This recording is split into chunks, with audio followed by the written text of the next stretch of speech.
反正他就是个大老粗，说话经常不过脑子的，你可别气坏了自个儿的身体才是。他这次不是说话不过脑子，而是做事不过脑子，竟然想任用军屯流犯，简直不知所谓。郡尉大人不像这么莽撞的人呐。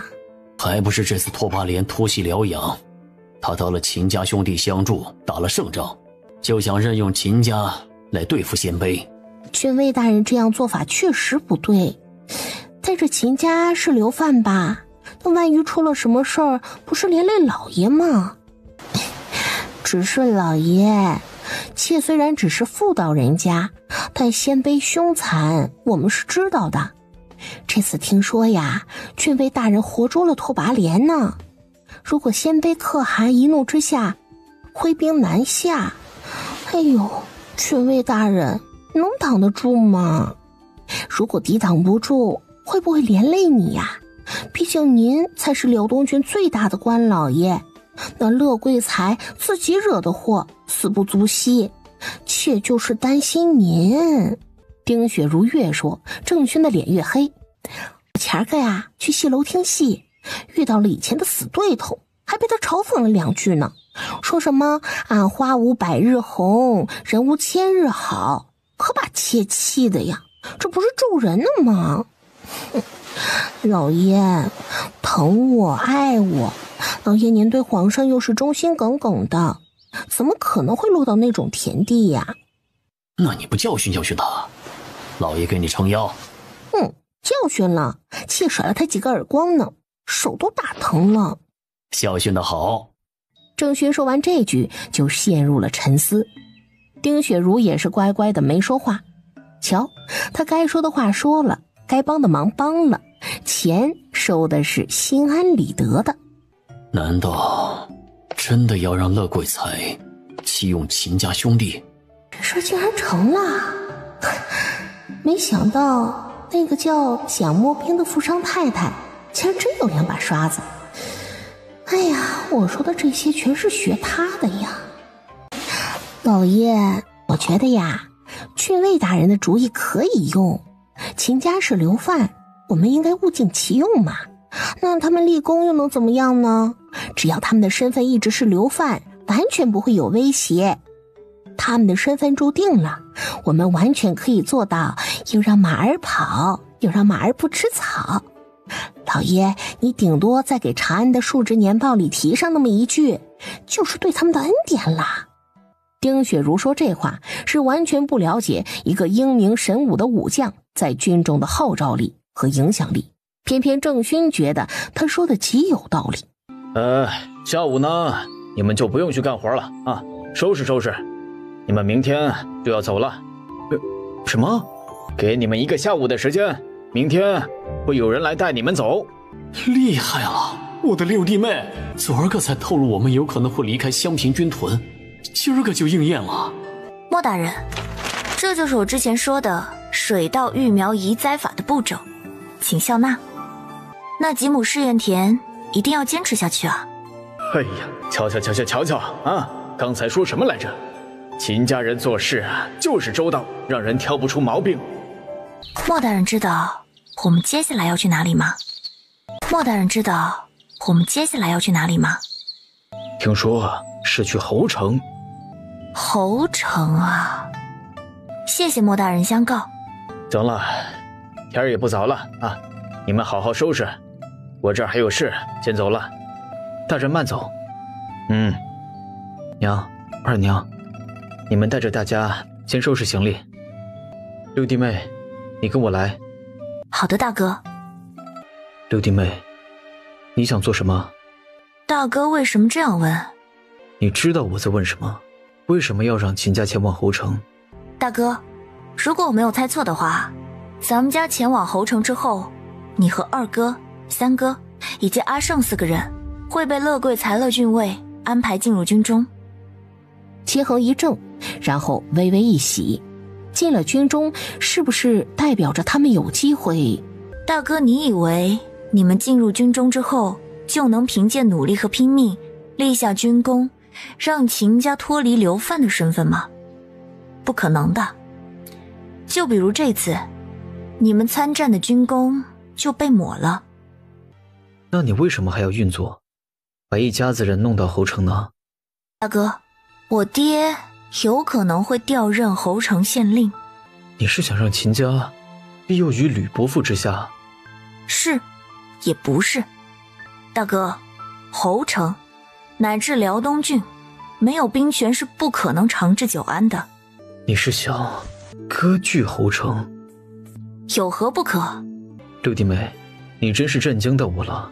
那吕伯父知道你这么大胆的计划吗？他还不知道，但我爹那边我会去说的，大哥就放心吧，他那边肯定没有问题。太大胆了。大哥，我这也是被逼无奈。不说我和我爹，我就问大哥，您难道愿意秦家世世代代都当宋氏皇朝案板上的鱼肉吗？秦家之前列祖列宗如何就不说了，就拿公爹和四哥五哥来说，他们的死值不值得？另外就是我们去侯城是直面危险没错，但是大哥，我们留在襄平军屯难道就绝对安全了吗？留在襄平军屯种地打石头修城墙难道就好吗？然后我们就这样静静等待长安城那边的新地特赦。秦衡明白，不管是吕家还是秦家，都要做好两手准备，不然真的会有灭顶之灾。秦衡明白，不管是吕家还是秦家，都要做好两手准备，不然真的会有灭顶之灾。大哥，我的决定不会错的，咱们暗中控制侯城，至少可以保我们秦吕两家平安。吕伯父确定能调任侯城？你接到消息了吗？目前还没有接到消息，但我有5成把握，我爹外放之地必在无虑县和侯城二者之一。不是，六弟妹，55开的机会你就敢先赌一手？机不可失，失不再来。万一吕伯父流放之地是无虑县呢？这有何难？六弟妹，你就仗着自己脑瓜好使，此事不宜张扬。后面我会和老二老三他们说，去侯城乃是托庇于吕伯父之下。听大哥的。当一个人有能力、有野心、有胆魄又有机遇，显明发迹是其实也，称功做君理所当然。而现在六弟妹就能走到哪一步呢？就在这时，周达赶着马车来军屯看他们了，顺便还给吕宋离送来了一封信。媳妇儿，这封信写了什么啊？你这么高兴？有一个好消息。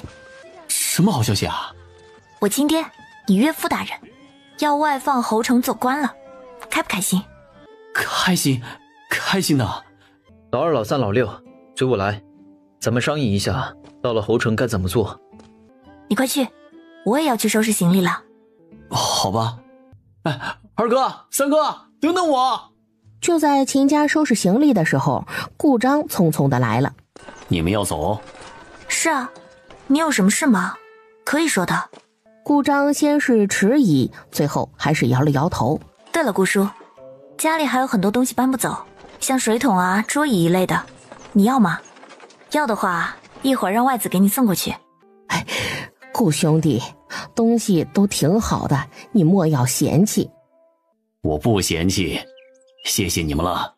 吕宋离回到房间后，将薛许的信看了。陈家这使计算计谢战没有得逞，反被他将计就计，将陈家的小心思摊开在了众人面前，为自己揽了一波同情心呢。陈家要糟糕了，他们最后肯定是玩不过谢战的。吕宋离将薛许的信放下，又拿起他爹的信。刚才这信他才只看了一半。他爹在信末骂骂咧咧地和他告状，说谢战不当人子，为了不让他外放，竟然给他扣帽子，污蔑他有谋反之心。唉，老爹，有没有一种可能，这不是污蔑啊？不过从他爹这封信的反馈表明了，他防着那一手果然防对了。谢战，我又小胜了一局，承让了。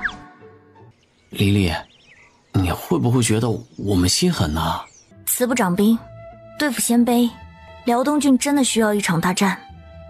等等，这计你想的？黎黎，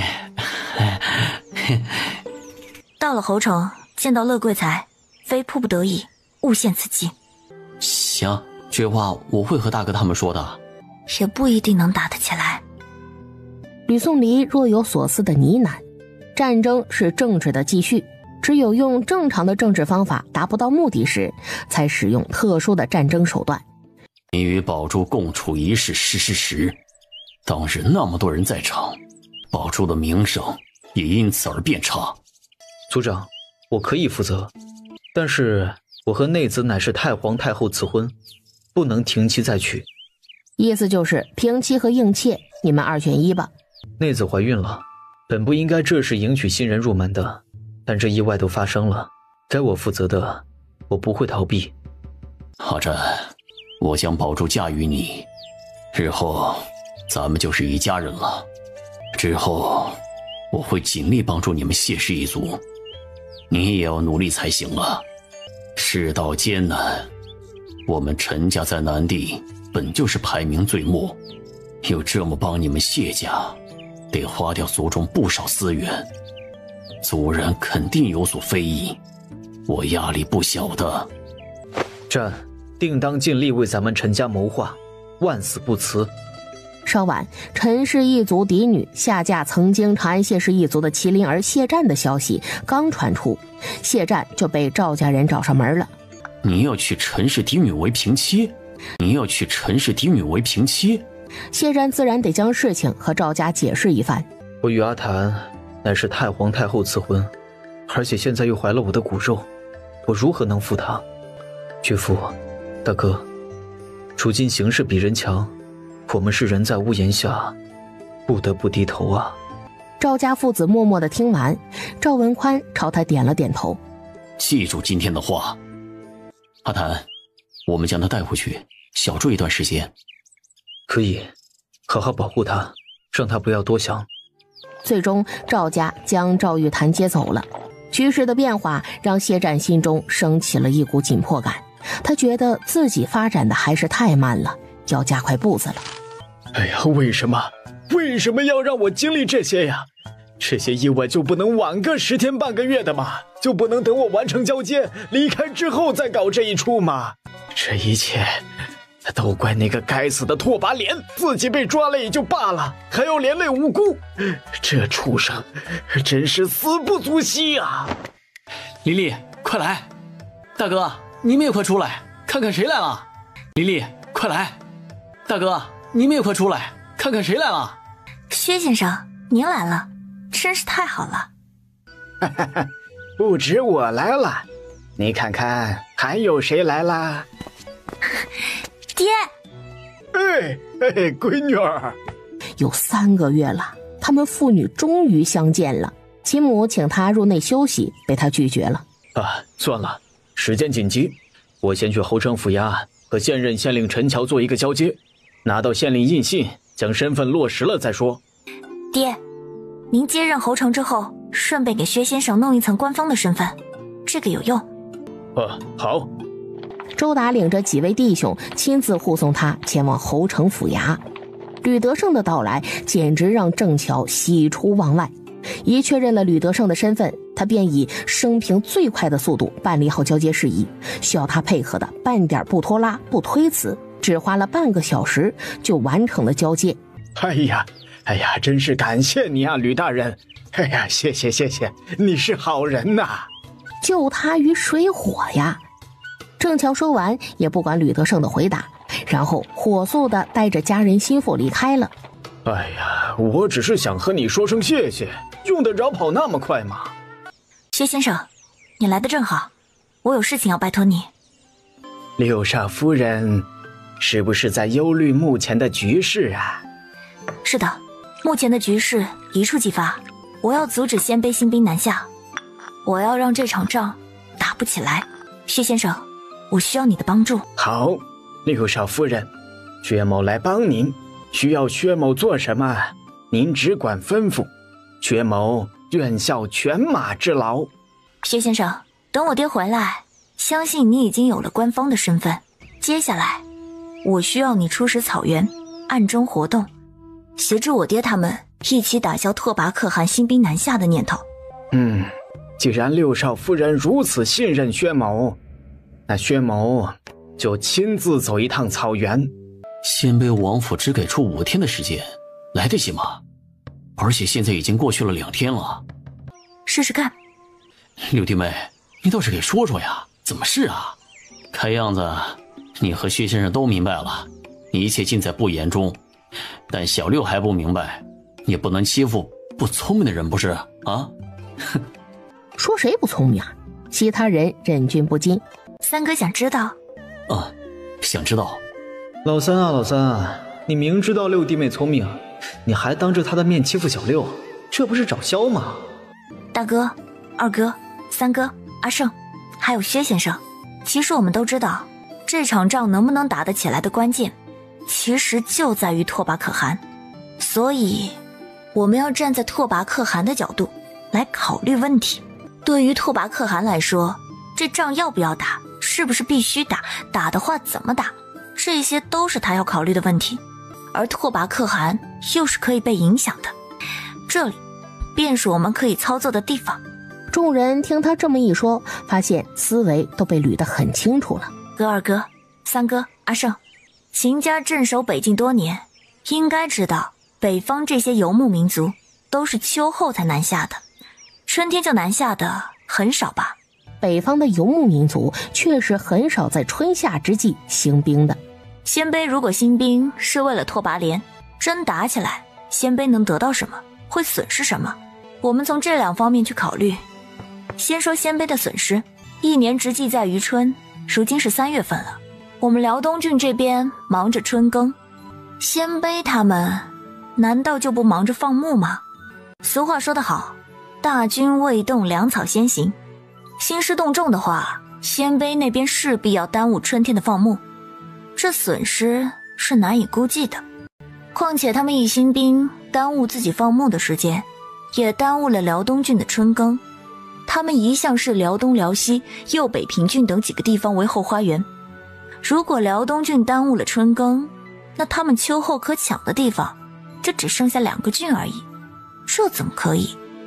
所以这些他们略想一下就明白了，鲜卑耽误春牧，损失是一定的，但他们没成想要把辽东郡的损失都算成他们的损失，这些是最直观的损失。咱们接着往下推，就算他们打了胜仗，又能得到什么？得到辽东郡这一片城池土地，他们会耕地吗？不会。他们缺地吗？其实不缺。北方一大片草原呢。故而一旦战争时间拉长了，他们耽误了春天放牧，辽东郡又是他们连年南下掠夺之地，他们在此收获不丰是肯定的，最终必将导致这样一个后果，他们的补给成问题，甚至不足过冬都是问题。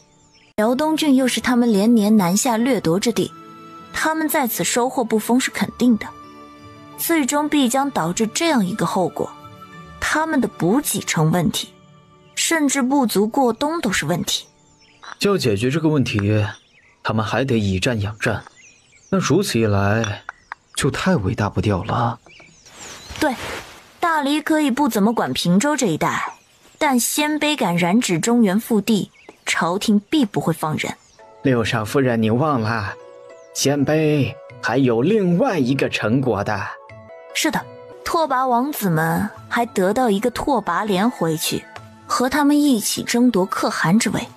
六少夫人放心，薛某去了草原，一定会找到人，将以上的分析传到拓跋可汗和诸位王子耳中，定不会辜负六少夫人如此费心的为他们打算。这些道理，即使后续的影响不懂，鲜卑王庭他们难道不懂影响春牧的后果吗？那为何还要放话，给出5天的时间，让辽东这边放人？不放就要兴兵南下，他们就不怕辽东这边不放人，或者真的把拓跋连杀了？这5天其实是给大黎的时间，鲜卑那边需要看一看大黎这边的态度。二哥，大军的集结是需要时间的。六弟妹，你说有没有这样的一个可能，就是拓跋可汗其实也不想开打？大哥，这个可能性很大哦。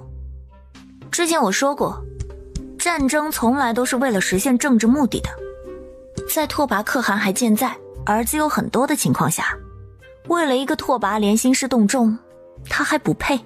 哎呀，六少夫人小小年纪，对人性的洞察和拿捏一针化境啊。薛先生，这一趟你还是要走的，我们要利用好这段黄金时间。薛许点头，他已经明白要怎么做了。回来了，吕大人回来了。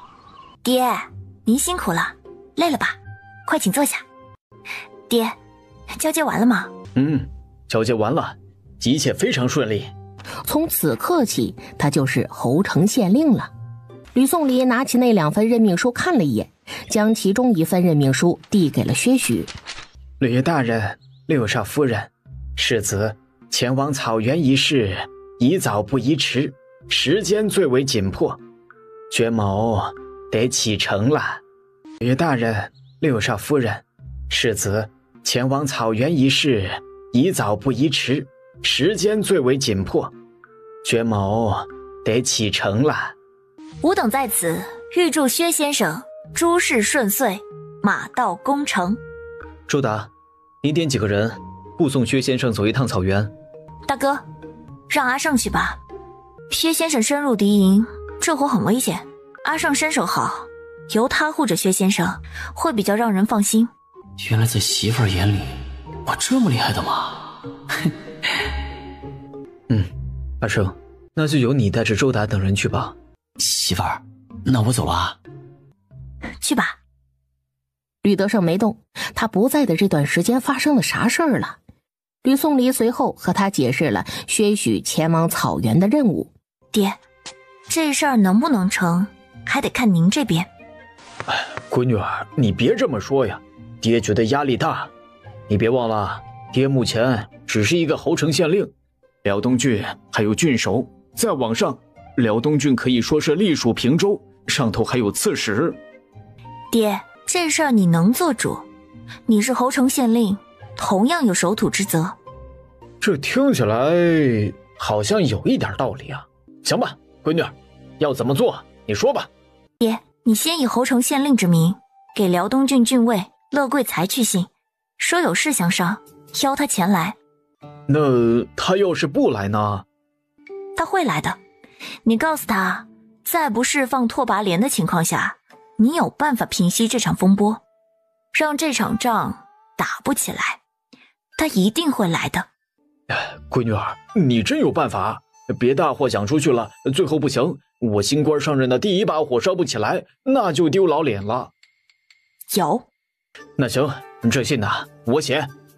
爹，接着你再以侯城县令的名义给望平和无虑县的2位县令发去一纸公函，邀请他们来侯城，就说是一起商议退敌之计，他们会来的。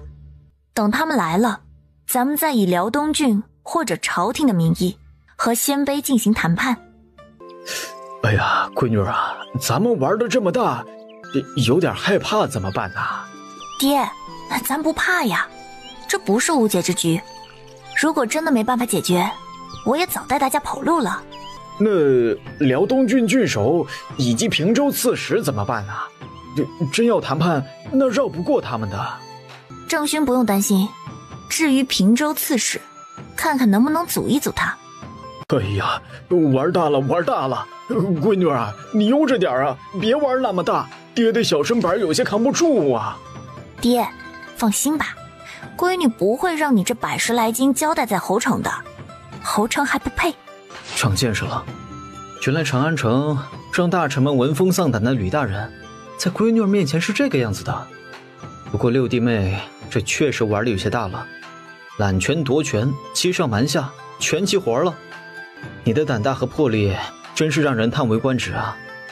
六弟妹，需要用到我们的地方，你只管吩咐，有马进等人手随你调用。好，他不会客气的，过了这关，侯城就是他们的了。望平县衙，大人呐，你就是转个10圈8圈了，没办法还是没办法，就别转了，除了把我头转晕了，啥办法也没有想出来。哎呀，蛋呐，你说老爷这官儿是不是要做到头了呀？但也不知道啊。都怪郡尉乐大人，那么能做干什么呀？老爷，慎言。之前那一仗，乐大人先是解了辽阳之危，后又埋伏在侯城，生擒了杀回枪的拓跋连，才阻止了侯城被袭的结果。这2场仗，乐大人救了不少辽东郡的老百姓，老百姓对他可是很感激的。蛋呐，你说，郑乔那老东西是走了什么狗屎运呐？他怎么就没那么幸运呢？不像郑乔那样有这样一位冤大头愿意接受他屁股下的位置。大人，有侯城送来的公函。给我吧。他倒要看看这位新任的侯城县令有什么指教。蛋呐，这位新任侯城县令竟然说有办法平息这场争端，请我们过去一起共商大计。你说我去不去呀？去吧，反正老爷你也没有办法解决眼前的问题。这时下面的人来报说吴律县县令刘鹤山来访。你是不是接到了侯城县令吕德胜的公函了？你也接到了？去不去？去。那咱们就一起去看看。没有3两3，不敢上梁山。听说这位吕德胜吕大人在长安的时候很是厉害，或许他真的有办法能解这燃眉之急呢。像乐贵才最先到的侯城，来的时候人看起来比前2天还要疲惫。你就是侯城县令？是的，在下吕德胜，原是朝廷的御史大夫，现任的侯城县令。你在信中说有办法能够解决眼前的危局，兵不血刃地平息这场争端。是的。那要如何做呀？我打算亲自牵头与鲜卑王庭进行谈判，需要从乐大人手中借拓跋连一用，只要对方答应谈判，我就有把握此事到此为止。你牵头？是的，我牵头。恕我直言，你一介县令如何绕过郡守乃至刺史大人牵头谈判呢？有何资格？刺史和郡守郑勋的德行你是知道的，他们是不会管辽东郡百姓的死活的，所以我决定牵头，负责与鲜卑进行谈判。你当真有把握？当然有，我愿立军令状。闺女啊，爹这回受的委屈大了。乐贵才沉默，吕德胜就当他是默许了这次合作。乐大人呐，拓跋连还在你的手里吧？为了能让鲜卑族同意谈判，我需要您的帮助，需要借拓跋连一用。怎么？麻烦您先将他押至侯城，后面的就交由我来办。另外，拓跋连一定要保护好了，并且保证他一直在你手里，而且是活着的就行。乐大人呐，你要相信我，我和我闺女儿女婿一家子的身家性命那都在侯城了，我肯定会努力去做好这件事情的。你女儿女婿？正是，秦家秦胜就是我的女婿。原来是他们呐。乐大人，我们只需要借拓跋连一用，其余的你就不用多做什么了。我们相信局势发展至今，你一定想过把拓跋连还回去，但是你没有这么做，肯定是因为你心里也清楚，即使将人还回去了，鲜卑那边也一定得报复一番，他们会将怒火发泄在辽东郡这片土地上。既然如此，你何不让我试一试？好，我答应你。陈平和刘鹤山2位县令来的速度很快。秦哥儿，咱们算是认识了，不如闲话就叙到此处，咱们直接进入正题如何？毕竟来日方长，相信过了这关的话，以后我们会有很多时间互相交流的。局势危急，吕大人所虑极是啊。您有何良策高见，还请明示。面对辽东危局，我的确有一计，能够解眼前危局。这个计策非常简单，就是由我牵头与诸位组成谈判团，和鲜卑进行谈判，目的就是阻止他们出兵。他和他们就3个小县令与鲜卑谈判，什么牌面啊？鲜卑会答应吗？万幸，乐大人已经支持这个计划，并将拓跋连借给我们使用。我们的牌面是不够，但是我们手中捏着他们的命根子，他们就不得不答应谈判。等等，吕大人，你是不是忘了什么人了？我知道你们的意思，我牵头与诸位组成谈判团这事儿，郡守郑勋郑大人那不会有意见的。只是现在问题就在于刺史石涛，咱们不能让他来干涉这件事情。你这是越权揽权，还不让人正主行使自己的权利，如此厚颜无耻，你是怎么做到的呀？我知道此举有些逾越之处了，但是我也是没有任何办法，谁让我老吕倒霉呢？才外放就遇到这种事情。陈平和刘鹤山顿时对他生起了同情之心，没有谁比他们更能体会侯城县令的不好做了。邀请几位前来，主要是我觉得大家都是地方父母官，也只有我们会真心为了辽东郡的百姓考虑了。而且我们同病相怜，大家家里出个官绅不容易，我不知道诸位容不容易，反正我老吕家那祖上就是个卖货郎，出一个官儿那是真的不容易呀，我可不想折在侯城这弹丸之地。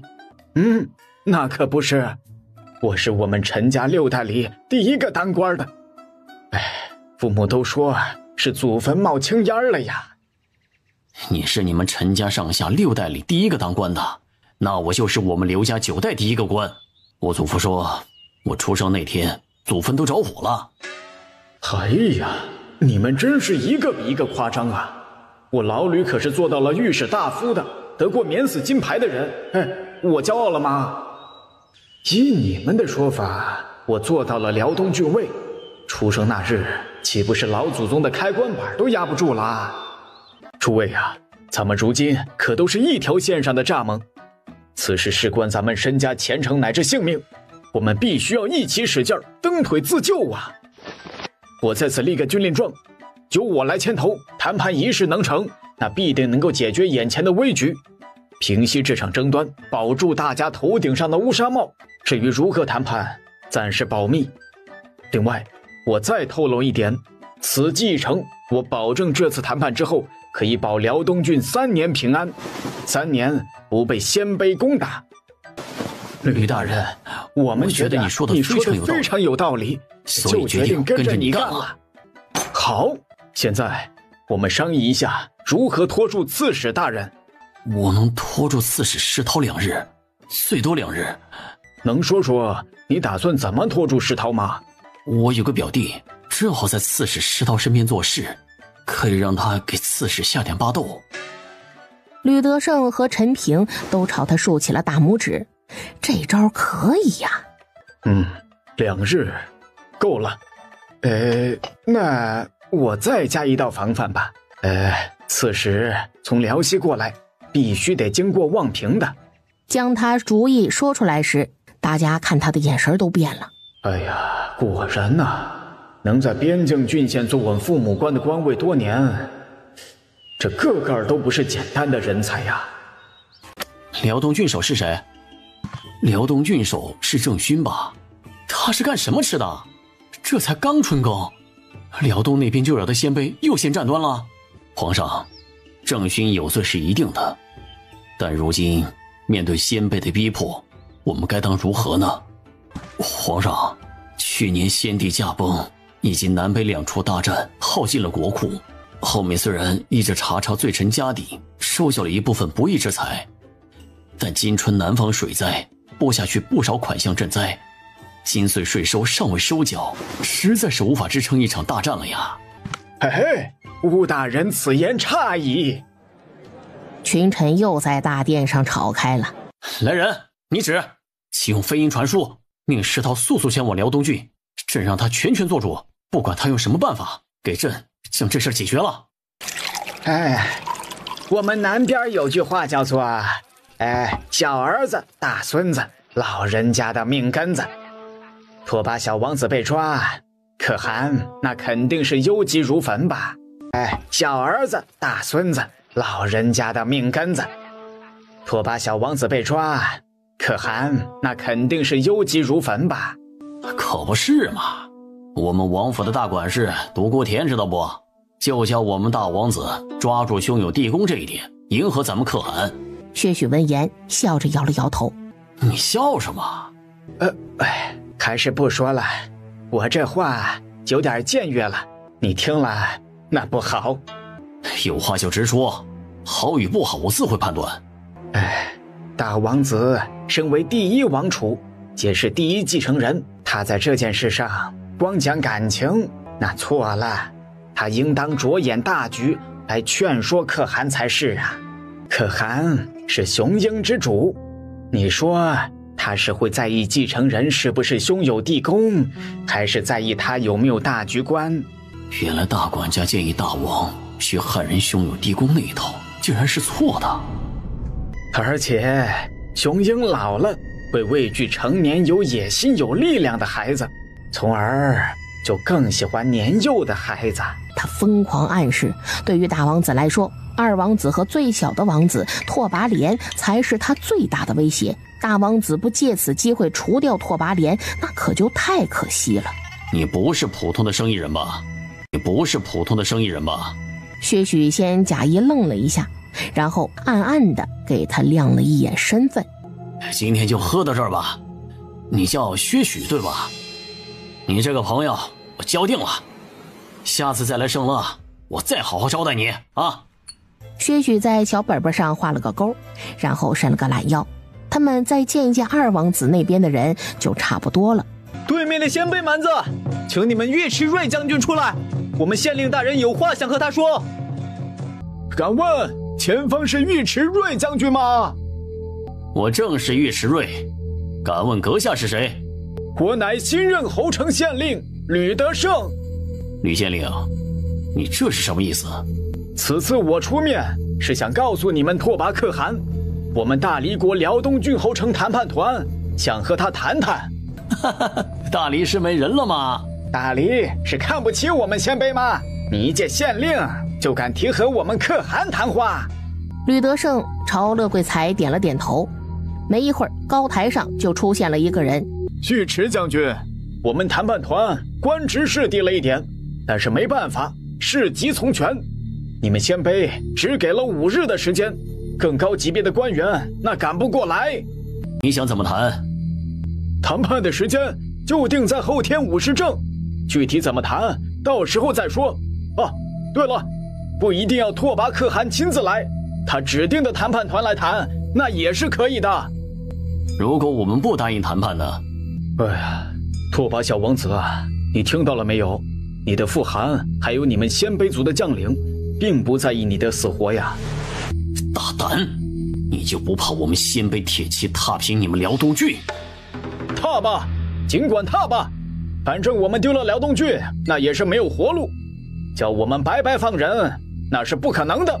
大不了大家鱼死网破，反正我们有拓跋小王子陪葬，那够本了。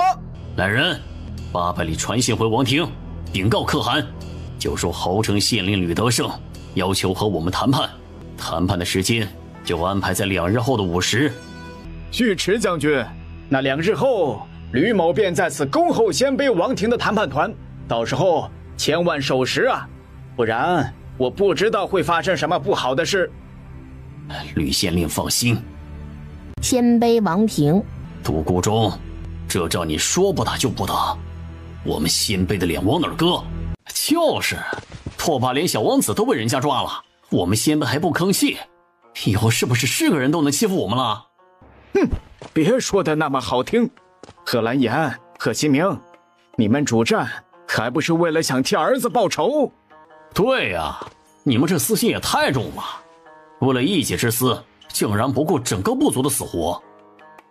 那你们的意思就是不救拓跋连小王子啦？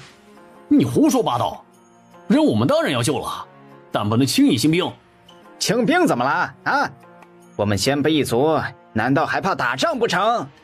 此时兴兵，牛羊不管了，耽误了春牧，我们整个部族秋冬吃什么喝什么，没吃没喝，咱们就去抢汉人的呀。以往我们都是这么干的，现在怎么就不行了？辽东郡抢完，我们可以抢大黎的玄兔郡、辽西郡、右北平郡、渔阳郡。你们当大黎是软柿子啊，任由咱们拿捏。可汗，请您慎重定夺。报！何事？报来。可汗，尉迟瑞将军来报，大黎侯城县令吕德胜挟持拓跋连小王子，要求和我们鲜卑族谈判。谈判的时间就定在2日后的午时。可汗，尉迟瑞将军来报，大黎侯城县令吕德胜挟持拓跋连小王子，要求和我们鲜卑族谈判。谈判的时间就定在2日后的午时。大胆！这吕德胜什么牌面的人，敢叫嚣着和我们可汗谈判？可汗，这姓吕的如此侮辱您，容我带兵灭了他。在你灭了他们之前，他们能先把拓跋连小王子给先灭了。他们想谈，那就谈，谈得不好，本可汗不介意率领大军踏平他辽东郡。可汗威武！那可汗，这次谈判由谁负责呀？玄儿，你去，谈判一事由你负责。是，儿子领命。胆大包天，他吕德胜是吃了雄心豹子胆了吗？啊，他怎么敢？刺史息怒啊，别气坏了自己。石韬刚接到朝廷飞鹰传书，命他速速前往辽东郡，并让他全权处理辽东郡和鲜卑的冲突。然后他就听到吕德胜竟敢越过郑勋和他这个刺史，私自做主与鲜卑谈判的消息。来人，备马！他要去辽东郡，真是反了他了。来人，备马！他要去辽东郡，真是反了他了。随从江长运此时端了一碗粥上来。大人，瑶柱鲍鱼人参粥好了，温度正适宜，喝了再出发吧。当下便不疑有他，伸手接过碗，一饮而尽。粥一喝完，石韬便骑着马带着随从出发了。不到半个时辰，石韬感觉肚子疼。此时他们早已出了城，他便随便找了个地方方便。可是方便没多久，他又要方便。这人生3急来得太汹涌了，短短的一段路，他已经停下了5次了。大人，还去吗？去，给我换乘马车。于是咱们的刺史大人一边拉着肚子，一边坐马车赶路，也是艰难。大人，喝点水。对于跟着自己10多年的下属，石韬不疑有他，接过喝了2口。大人呐，您若不那么拼命赶路该多好啊，咱们慢悠悠的不行吗？杨总镖头，为何近日怎么走得比之前慢多了呀？吕大人来信说是侯城那边有点麻烦，他正在处理。什么麻烦呢？夫人放心，吕大人说了，这麻烦已经在处理了，等大家抵达侯城的时候就应该能够处理好了。在这期间咱们可以放缓脚步，慢悠悠的过去。3月21日晚，大家辛苦点儿，今晚连夜再赶1晚路，明儿就能到侯城了。表哥，我尽力了，大人太倔了，这怪不了我了。疤都不能再用下去了，再下的话就要了刺史大人的清醒老命了。你表弟我也得搭进去。吕德胜、陈平，你们好样的！大人呐，咱们还走吗？给我准备一套换洗衣物。大人，换洗的衣物用完了。你们的呢？也用完了。大人，不如在此歇上一些，小的们将衣物洗一洗，晾一晾。而且大人的情况，静静躺着歇着，不奔波的话，那应该会有所好转。在此地歇息1晚吧。你就是侯城新任县令吕德胜？本官正是吕德胜。吴地拓跋连呢？就知道你们会有这样的要求。看那边。废话就不多说了，你们要怎么样才能放了拓跋连？你们让我们放了拓跋连也可以，但是这不能白白放吧？那你们想如何？如果说要黄金牛羊来赎回小王子的话，没得谈，直接开打。我们不要你们的黄金还有牛马羊。听好了，我们唯一的要求就是你们鲜卑接下来5年里不得南下大理掠夺。不可能，绝对不可能！你们激动啥？听说过一句话吗？漫天要价，坐地还钱。条件嘛，都是有商量的余地的。纪年，这个主我能做。如果你们坚持5年，那就没得谈。他拓跋连不值这个价。大王子，4年，2年，再多没有。哎呀，那这样吧，咱们双方各退一步，3年，3年为期。你们答应签署谈判协议之后，人你们就能带走。我们双方各退一步，3年，3年为期。你们答应签署谈判协议之后，人你们就能带走。大王子，这事儿不能答应啊！你说的轻巧啊，不答应，难道眼睁睁地看着小王子被扎成马蜂窝？你胡说八道！拓跋大王子啊，时间也不早了，那咱们暂时就谈到这儿。就目前这个条件，你们也可以回去商量商量嘛。啊，我们明天继续谈，只要明天能出结果就行。谈判进入中场休息阶段，双方有序的撤离。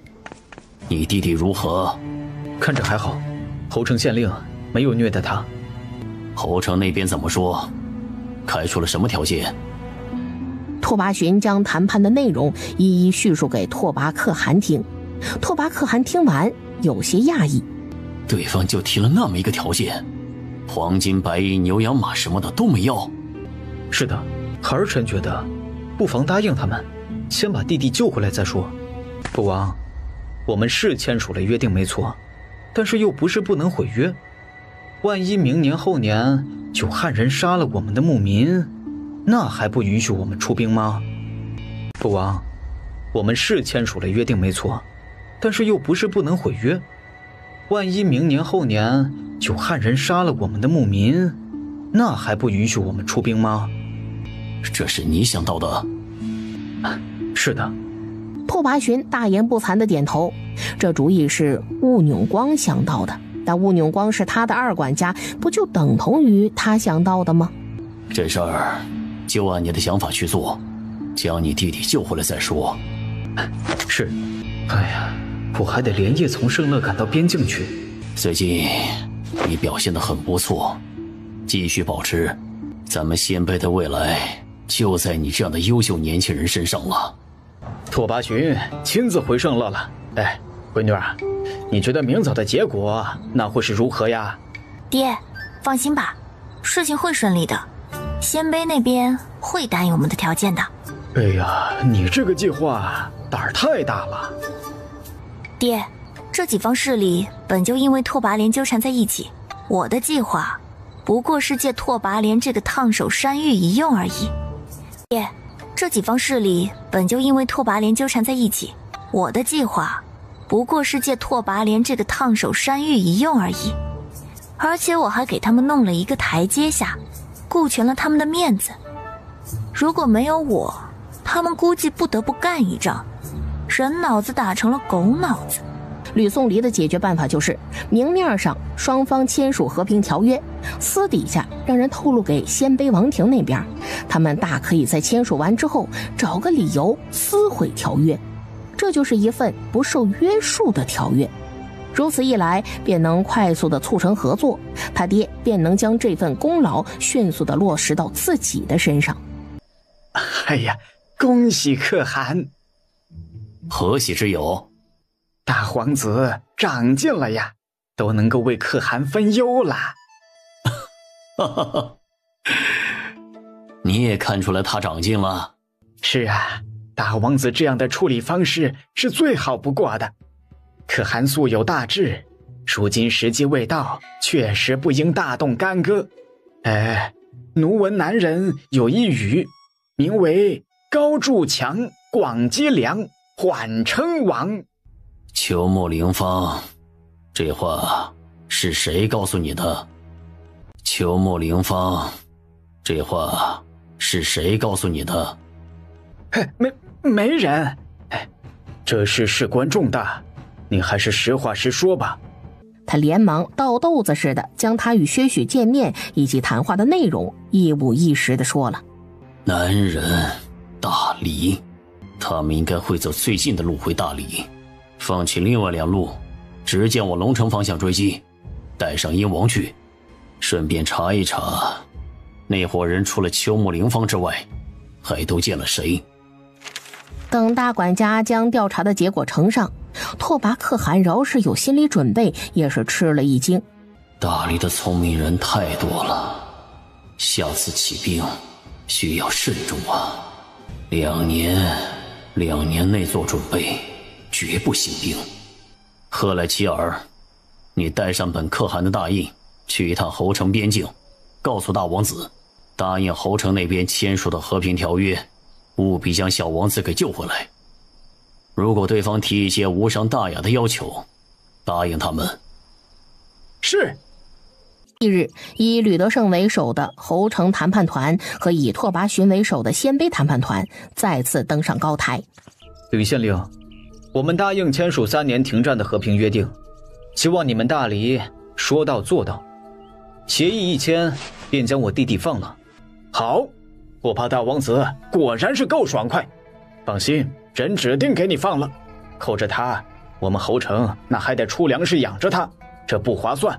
吕德胜一抬手，陈平便将拟好的协议奉上。你们看看，没有意见的话就签了吧。拓跋寻接过，开始翻看条约，还有一份补充条款，上面写着鲜卑3年内不得骚扰入侵平州4郡，特别是辽东郡。为什么会有这个？有什么不对吗？你们鲜卑都答应3年内不南下大黎掠夺，那么不得骚扰入侵平州4郡，自然也包含在内啊，这不是吗？这又是什么？协议的最后一条就是鲜卑王庭这边必须补偿侯城30头羊，或者15头牛，或者15匹马，作为拓跋连这几日在侯城消耗的伙食。有问题吗？你们的小王子拓跋连是被我们活抓了没错，但是他们是你们的小王子对吧？没道理你们的人要我们养着吧？这当然不行啦。我们侯城养了他几天，这口粮伙食费你们必须得出了。还是说你们鲜卑王族也穷得吃不起饭了，然后想赖账？给口粮没有问题，但是你们也要的太多了。哪里多了？他又不是猪，怎么吃都吃不了30头羊。我们抓到他的时候，他又没有自带口粮，要不是我们预支给他饭吃，那他早就饿死了。到时候别说你们愿意给30头羊，就算给100头，他都活不了。行了，给他们牵15匹马过来。吕德胜顺利接收了15匹战马之后，开始麻溜的在和平条约上签字了。秦胜、薛许一行人终于回到了侯城。娘，李李还没起吗？最近可能累了，还在睡呢。话音刚落，秦胜已经不在跟前了，他人已经快速回到当初分给他们小夫妻的那间屋子前。谁？李李，是我。你回来了？你是怎么进来的？你知不知道，你刚刚吓了我一跳。李李不怕，这次怪我不好。你们此行顺利吗？你们都没有受伤吧？很顺利的，我们都没有受伤。秦胜和他说了，吕宋离认真的听着。李李，我有一件事，不知道要不要告诉你。你想说就说呀。那我就说了哟，然后你不能生气哦。说嘛。我这次出去，在给薛先生望风的时候，地上总有人掉荷包。但是李丽，你放心，我都是直接无视的，一个都没捡哦。做得好，以后也要继续保持。谨记着，掉在地上的帕子、荷包、珠钗一类的女眷用品不能乱捡。李丽，你说我做得好，那有没有奖励啊？你要什么奖励？就是，他一边说是，一边不时地看向他的红唇。吕宋离心中闷笑，他伸手捂住了他的眼睛，然后欺身亲了上去。吕德胜，你可知罪？大人呐，下官何罪之有啊？你擅自牵头组成谈判团和鲜卑王庭谈判一事，没有经过辽东郡郡守郑勋的同意，也没有经过我这个平州刺史的同意，属于越权擅。刺史大人，这次谈判，吕大人虽然在某些地方有些不当之处，但请你念在此次谈判取得重大成果的份上。等等，刺史大人，下官决定谈判之前，曾派人分别给刺史大人和郡守大人送信，并在信中具明了此事，邀请2位大人前来侯城主持谈判一事。哎呀，可惜的是，直到双方正式开始谈判的日子，你们2位大人都没有来，下官没有办法，才硬着头皮上的。你说让人给我送信，人呢？本刺史没见着，我也没见到人。不可能啊！我明明派出了2方人马的。就在这时，有衙役前来汇报事情。大人，外面有人求见，说有重要的事情向您禀报。大人，外面有人求见，说有重要的事情向您禀报。见什么见呐？啊，没看到本官正忙着吗？大人，那人说他是去给刺史大人送信的。什么？快请进来！没多久，人就被几个村民模样的人给抬了进来。李荣，你怎么搞成这个样子了？大人，李荣有负所托。行了行了，你先别忙着请罪，先说说你这是怎么搞的啊？属下前往辽西郡给刺史大人送信，途经望平时遇到了山体滑坡了，然后被砸在沙石下面砸晕了，醒了后才发现腿断了，幸亏属下幸运被砸晕在边上，要是在中间，属下估计当场人就没了。同样是幸运，后来我被村里的老乡救了。刺史大人呐，您看这事儿……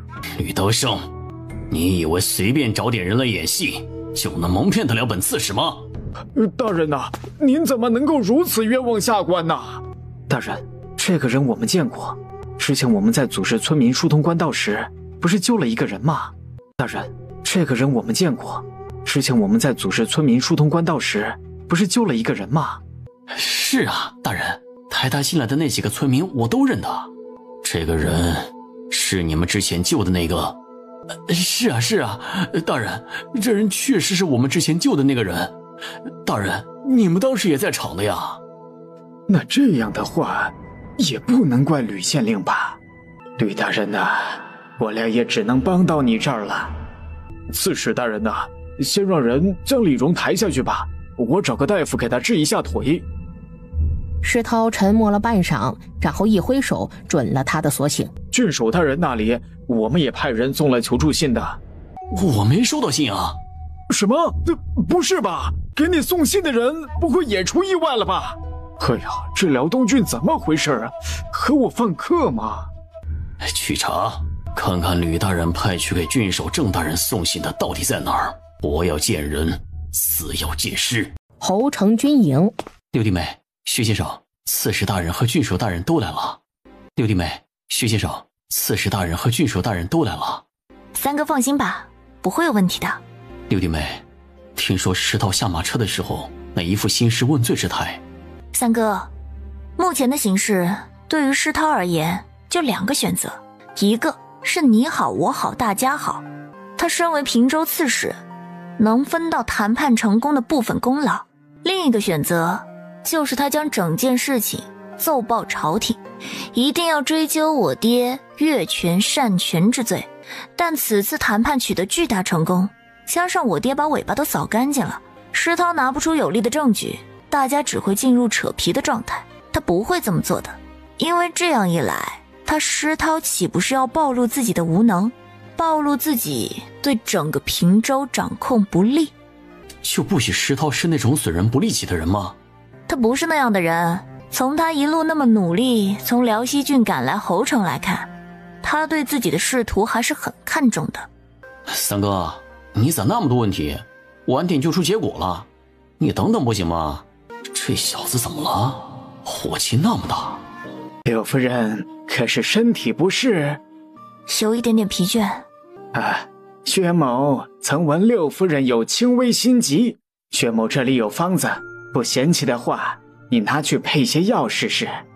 那我先谢过薛先生了。我看看，挺好的药方，只是这药方要用到200年以上的人参。柳夫人，人参的事不用担心。啊？薛许笑着看向秦胜，你挖到人参了？黎黎，小六爷呀，你装人参的包袱呢？我去拿。没一会儿，1株、2株、3株，秦胜一株一株的往外掏。媳妇儿用脑耗神是吧？那就补一补。这么多人参，你这是捅了人参窝了吧？啊，黎黎，以后我会努力学东西的，你不用那么辛苦。这几株人参你尽管拿去配药，等用完了我再去找。这人啊，是心疼我呢。这个不忙，我看了这药方的用量，这一株200年的人参能用好久呢。你需要的时候就告诉我。1个多时辰左右，结果出来了。最后的结果是，吕大人确实还派了人去郡守府送信儿，只是这送信的不幸遇到劫道的，然后信没送到而已。一个个的都出意外。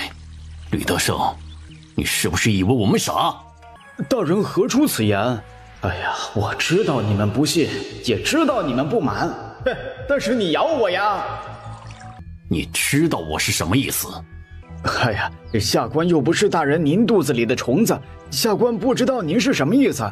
下官只知道出了这等意外是谁也不想的，包括前去送信的李荣等人。但是这人有3衰6旺，谁也不知道自己下一刻是不是会遭霉运。就像我常对自己说，要积德，少造孽，厄运自然而然就会远离，属于自己的福报那自然就会来。大人，您说对不对呀？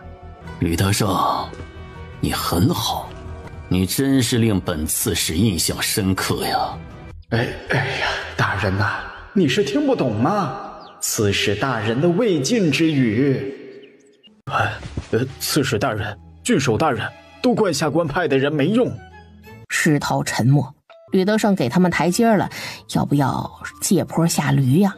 原来都是一场误会，他们没用，也怪不了你。哎呀，谢刺史大人体谅。吕县令，你将签订的3年免战和平条约给我，此次与鲜卑的谈判成果，本刺史会上表朝廷，上表天子的。哎呀，好的好的，刺史大人一定要替乐大人、陈大人，还有刘大人以及郭县城、李主簿等人多多美言几句呀。另外，那2个去送信的人不要用了。这是为什么呀？运气太差，和衙门犯客。好嘛，看来咱们这位刺史大人是气疯了呀，总得让人把气给出一出嘛。皇上，这吕德胜一介小小县令，竟敢负责牵头与鲜卑谈判，这规格是不是不太够啊？左大人，你没听见刚才平州刺史所说吗？因为送信的人发生意外，导致平州刺史和郡守没有在约定的谈判时间内出席，人吕县令是硬着头皮上的，还把事情办得那么漂亮，该赏才对。吕德胜这事儿是办得还行，但是皇上，微臣觉得如果吕德胜把谈判的时间拖延一下，等待更高身份的人到场主持，那谈判成果是不是会更好啊？左大人有没有想过，就算事情按你所说的发展，鲜卑那边答应10年，我们敢信吗？皇上，这该赏的还是得赏啊。朕知道，皇上英明。海南郡番禺，姬无隐也收到了好友的来信。果然是祸害1000年呐。老爷，如果您在说这话的时候，嘴角不是上扬的就好了。要不是知道您让下人将院子都收拾好了，大夫也打好招呼了，还以为你多巴不得对方死翘翘呢。老东西还说，侯城主簿还是在他前往草原前给封的。老东西这位新主公挺大方的呀，难道他果然偷了秦家世子？下去安排一下，我要去一趟侯城。哎呀，恭亲王你来了。吕德胜，你厉害呀，才到地方就立下了大功了啊！嗨，一般一般。哎，恭亲王，您这一路累了吧？哎，走，咱们进去。我已经备下酒席，你也尝尝这辽东郡的特色美食。那本王倒要试试。姑姑，是萧儿啊？是萧儿。闺女啊！娘，我就说我二姐没瘦吧。大哥大嫂、大姐、大姐夫、小弟，大家先进城吧。住的地方都给大家安排好了，而且大家最先都住在一个村子里。至于以后你们住哪，要不要搬家，由你们自己做主。世子爷、六夫人、三爷、六爷，这是咱们这次挣到的钱，我为了方便，全部都换成金子了。除了2个没跟来侯城的兄弟，我给他们分了应得的那份银子，还按照你的吩咐给了吕大人3000两银子，其他的全都在这儿了。一共多少？大约是52600两，全都折合成了金子了。大哥、三哥，我和阿胜的意思是，这笔钱都给弟兄们分了吧，正好做他们的安家费。行，就这么办吧。我也没问题，听黎黎的。夜晚回到侯城军营，哎，真是哪都要花钱，头疼。黎黎，你头疼？是啊，头疼，怎么能够快速弄到钱？黎黎，你说我带兵将辽东境内的山贼土匪清一遍怎么样啊？剿匪，好主意，肃清一下匪患，还老百姓一个朗朗青天，甚好。真的吗？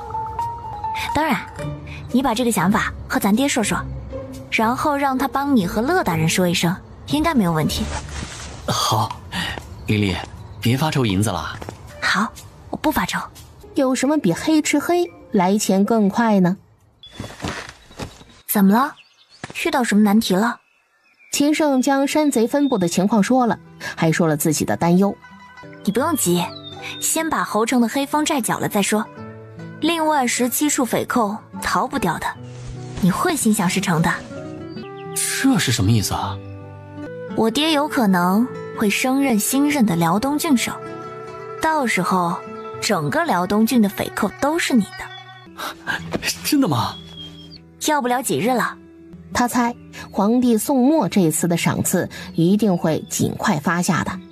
侯城县衙，奉天承运皇帝诏曰：自有臣子吕德胜，才干敏捷，经世致用，于大黎危机之际，勇毅非常，力挽狂澜，化解鲜卑再次南下的危机，振兴甚慰。特将汝提拔为辽东郡郡守，以褒奖汝之功勋，望儿在新的职位上再接再厉，继续为朝廷效力，不负朕意。钦此。臣叩谢圣恩，吾皇万岁万岁万万岁！吕大人，恭喜恭喜呀！同喜同喜！何来同喜？哎呀，这吕德胜还是一样的不着调。啊，本官已在贵宾楼备下酒席，望各位不弃，还请诸位一步。啊，吕大人客气了。吕德胜陪着周承忠等人吃了一顿饭，又给他们安排好了住处，还将吕志远留下给他们跑跑腿什么的。翌日，哎呀，昨个二爹刚升官，你就不能再让爹高兴高兴，再歇一歇吗？爹，你这么年轻，歇一晚上就足够了。哎呀，行吧行吧，说吧，什么事儿？爹，我想办一所书院，由您来担任荣誉山长。我当山长？不行不行不行！哎呀，闺女啊，你太看得起你爹了，咱不能误人子弟呀。爹，你太低估你在读书人里的影响了。荣誉山长的意思呢，是你只在书院挂一个名字，不用你干活，偶尔有些重要的场合，你去露一露脸，讲一讲话就行。哎呀，这活不难，听起来挺轻松的。呵呵，你是懂怎么用爹的。爹，能力越大，责任越大，咱们两家还有甜水村的族人们就都靠你了。难道你不想在辽东郡干出一番事业来，啪啪打长安那帮人的脸吗？嘿，别提他们，不义气。来说说你出院要怎么办？是怎么样的一个章程啊？来说说你出院要怎么办？是怎么样的一个章程啊？爹，建一所书院是势在必行的。甜水村有将近40-50个孩子，那么多人追随咱们总不能不给人家孩子找一条出人头地的路子吧。另外就是要经营好辽东郡，需要不少人才，人才最好由我们自己来培养。二姐，不是我泼你冷水，建一座书院在辽东郡是没有优势的。谁说没有优势啊？咱爹好歹也是3绝碑上和3大山长齐名的一员，又不比张庸、陈定怀、江九卿3位山长差。咱们新书院不求能和万松、白鹿、嵩山3大书院齐名，但办成一所特色的标志性书院还是可以做到的。二姐，就算是这样也很难的。首先没有夫子，其次是没有生源。吕明只感觉自己被盯上了，希望是错觉。你给你家夫子写封信，邀请他到辽东郡游学呗。不是吧？二姐将主意打到夫子头上了？就说这一路来往的程仪我们给他出了。二姐，我能知道夫子来了辽东郡之后还能顺利离开吗？你怎么这样想？咱们辽东郡当然是来去自由的，你可以告诉你家夫子，多带些人来也无妨，路上有个照应也热闹，他们的程仪我们辽东郡都包了。行吧，这信我写。那二姐，第二件事呢？第二件事就是我想弄一个造纸坊，需要大哥大姐小弟你们帮忙。二姐，这造纸术是4大家的不传之秘。我能弄到方子，但是需要你们不断去试验。厉害了，我的姐，这造纸秘方你都能弄得到。大哥大姐，你们就负责管理这个造纸坊，至于你们谁管哪一块，你们商量着来，可以吗？哎呀，有什么不会的那就学，只要学不死就往死里学。啊，那行吧，我试试。爹，你女婿传来消息，给你将侯城东南的黑风寨给打下来了。听到这个消息，你高不高兴？这么快啊？是的，目前他们正将人押送过来。爹，你得让人将县衙的大佬给腾出来。收获怎么样啊？听说不错。嘿，那就行。这样，打山贼搜刮到的财物清算好了之后，发2成下去给女婿他们当做奖励，其余的8成全都充入县衙府库。好。哈哈哈！哎呀，各位父老乡亲们，大家先静一静啊！想必大家都知道本官就是吕德胜了。本官也知道，最近大家都在担心吴从县令升任郡守之后，会不会离开侯城，前往襄平郡守府。本官现在就告诉大家，本官决定不迁府，以后这里就是郡守府了。吕大人真是意见严该呀。嗨，吕大人很忙的。他们这是什么意思啊？早知今日，何必当初呢？大人，他们估计是想主动借银子给您。这事儿我们知道了，麻烦郭大人了。闺女儿，你为什么不让爹拒绝他们呢？爹，咱不能和钱过不去啊。你还缺钱？女婿不是正在攻打望平的黑龙寨吗？之前打黑风寨扒拉回来不少银子，那还没花呢吧？爹，之前只是一个侯城要花钱建设，现在是一整个辽东郡18县嗷嗷待哺，不多准备点钱不行呢。耿元等人捧着银子上门时，吕大人的不计前嫌以及笑脸相迎，让他们提着的心放下了。这些人这回借钱都挺大方的，多则2万，少则1万。望平，六爷，这黑龙寨坚持不了多久了，咱们接下来打哪里啊？不然先打高显县的黑熊寨，听说黑熊寨比较富裕。哎呀，不过这些山贼是真没文化，瞧瞧这取的啥名字嘛？黑风寨、黑龙寨、黑熊寨，一整个黑，自以为霸气，其实就是衰，黑代表了倒霉，都倒霉透顶了，那不是注定被人铲除的吗？不打高险。那是打辽阳的七星寨？不，这回我们打无绿县骷髅寨。无绿县的骷髅寨啊，哎，也行，反正一个也逃不掉。哎，咱们侯城从今天开始修路，吕大人感念大家的辛苦，从县衙拨了一笔钱用于购买食材，每天给大家提供2顿汤水。现在大家可以拿碗过来打汤了，每人1碗，官府免费赠送。官府对我们这么好，走，去打一碗试试。这是鸡蛋吧？呵，上面的人竟然舍得给我们吃鸡蛋呐！我吃到肉了。明智，给你们家夫子的信寄出去了吗？啊，二姐，信我已经寄出去了，而且夫子在出发前给我回信了。明智，之前听你说过，你家几位在外面的师兄都像你夫子那样一脉相承，喜欢钻研各种各样稀奇古怪的东西，是吗？是啊，二姐，你可别叫我一个个给他们写信呐，你弟弟的脸面在他们跟前不值钱的。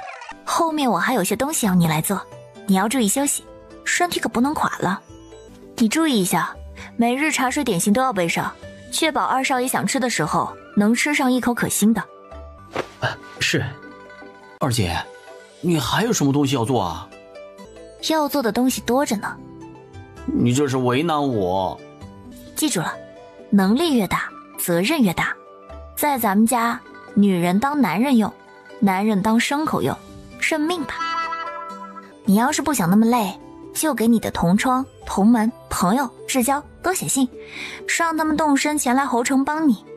这话听着好像有什么不对啊。二姐，这个时候你难道不是应该减少安排给我的任务，让我休息休息的吗？休息？想什么美事儿呢？写信吧。俗话说，死道友不死贫道。我可是好心为了你啊，而且这里也不差呀。瞧，你要什么我提供什么，他们来了我也一视同仁。你说他们有没有可能会乐不思蜀呢？他得到天子同意了吗？就敢放话出来，将辽东郡首府定在侯城，他就不怕天子治他一个大逆不道之罪？不愧是你吕德胜啊，不管是在朝还是在野，都不是安分的主啊！你就不能安分守己一点吗？啊？哼，安分守己，那还是我吕德胜吗？哎呀，恭亲王啊，这事儿真的不能怪我呀，你都不知道，我升任郡守之后，侯城老百姓担忧我离开侯城，都彷徨成什么样子了。那你也不能先斩后奏啊！哎呀，事急从权嘛，我觉得皇上如此爱民如子，肯定会理解的。算了，我不管你了，我只说一句，你再这么任性妄为，恐怕他最后难以善终。哎呀，以后的事儿以后再说了。恭亲王、周大人，辽东郡郡守的官员以及18县县令都到了，晚点咱们一起见见，吃个饭如何呀？哎呀，你怎么那么慢呐？你不会算算呀？啊，海南郡和你们辽东郡一南一北，相隔几千里，我这速度已经算快的了。那你就不会走水路啊？你北上的时候走的是水路？你真是胆小怕死，说的好像你不怕死一样。哼，你就两手空空的来了？你最近混得不错呀，都混上单独的官府府邸了。哎呀，别岔开话题，先回答我，你真的就两手空空的来了？你先告诉我，你的新主公是谁？那你先说，到底有没有带粮食过来？你不说我也不说。你不说我也知道，你肯定带粮食来了。我不信，以你的商业嗅觉，会不知道现在辽东郡的粮食有多么的好卖。你以为你不告诉我，我就猜不到你的新主公是谁了？我说，你立下那么大的功劳，你的主公就只给了你一个侯城主簿的位子？也是，你主公秦家世子，毕竟和吕大人只是姻亲关系，能给你弄一个侯城主簿也不容易了。说这话看不起谁呢？我偷偷告诉你吧。听到后面，姬无银瞪圆了眼。秦世子竟然能让吕郡守给你一个监察使的位子，秦世子很大方啊，倒也不枉你冒着生命危险深入鲜卑草原一趟了。哼，谁说我的主公是秦家世子啦？哼，谁说我的主公是秦家世子啦？不是秦世子，那是谁？哎呀，你先告诉我有没有带粮食来？在后面，运粮大部队在后面呢。但我可说了，这粮食价钱给不到位，我可不管你的新任主公是谁，一概不卖。难道给不到价，你还要拉回去不成？有何不可？真是个死要钱的臭老头。侯城在修路。你们这样不惜人力，今年的徭役征用完了，后面城防、渠道、堤防等怎么搞？哎呀，这有什么不好搞的？我家主公和你一样，总说一句话啊，有钱能使鬼推磨。你知道为了这个侯城，我主公前前后后花了多少银子？不下这个数。10万两啊，那也还好。嘿，可好什么呀？你以为我家主公是你呀？啊，那么富有。你主公不是很能搞钱的吗？他再能搞钱，那他也才16岁。什么？才16岁？你新任的主公到底是谁？才16岁？你新任的主公到底是谁？吕宋离。哎呀，就是吕德胜的小闺女儿，秦家的六夫人。万万没想到，这老不死的竟然认了一个女主公。姬先生日安，欢迎做客辽东郡。此次本应吴父亲自设宴为姬先生接风洗尘，奈何他刚接任郡守之位，千头万绪，也是异常繁忙，所以只能由吴代劳代为招待姬先生。如有招待不周之处，还望见谅。秦六夫人客气了。这说起来，我之前不是让你写信将流放到南地的谢家家主谢湛引荐给陈家吗？现在赵谢两家如今在南地如何啦？谢湛去了陈宝珠后，陈家也对他极其信重。谢家依靠谢湛混得还不错，谢湛将族里的一些青年才俊都带起来了。赵家就不行了，目前需要依附谢家。谢赵两家到了南地，不知是因为水土不服，还是服役辛劳等原因，依旧有人相继死去，其中不乏家族青壮。谢氏一族的青壮去世时间，是不是在谢湛和陈家联姻前后？好像是的。吕宋离点了点头。秦六夫人，我能问你个问题吗？什么问题？这个问题可能会有点冒昧，但这确实是姬某很想知道的问题。姬先生可以直接问。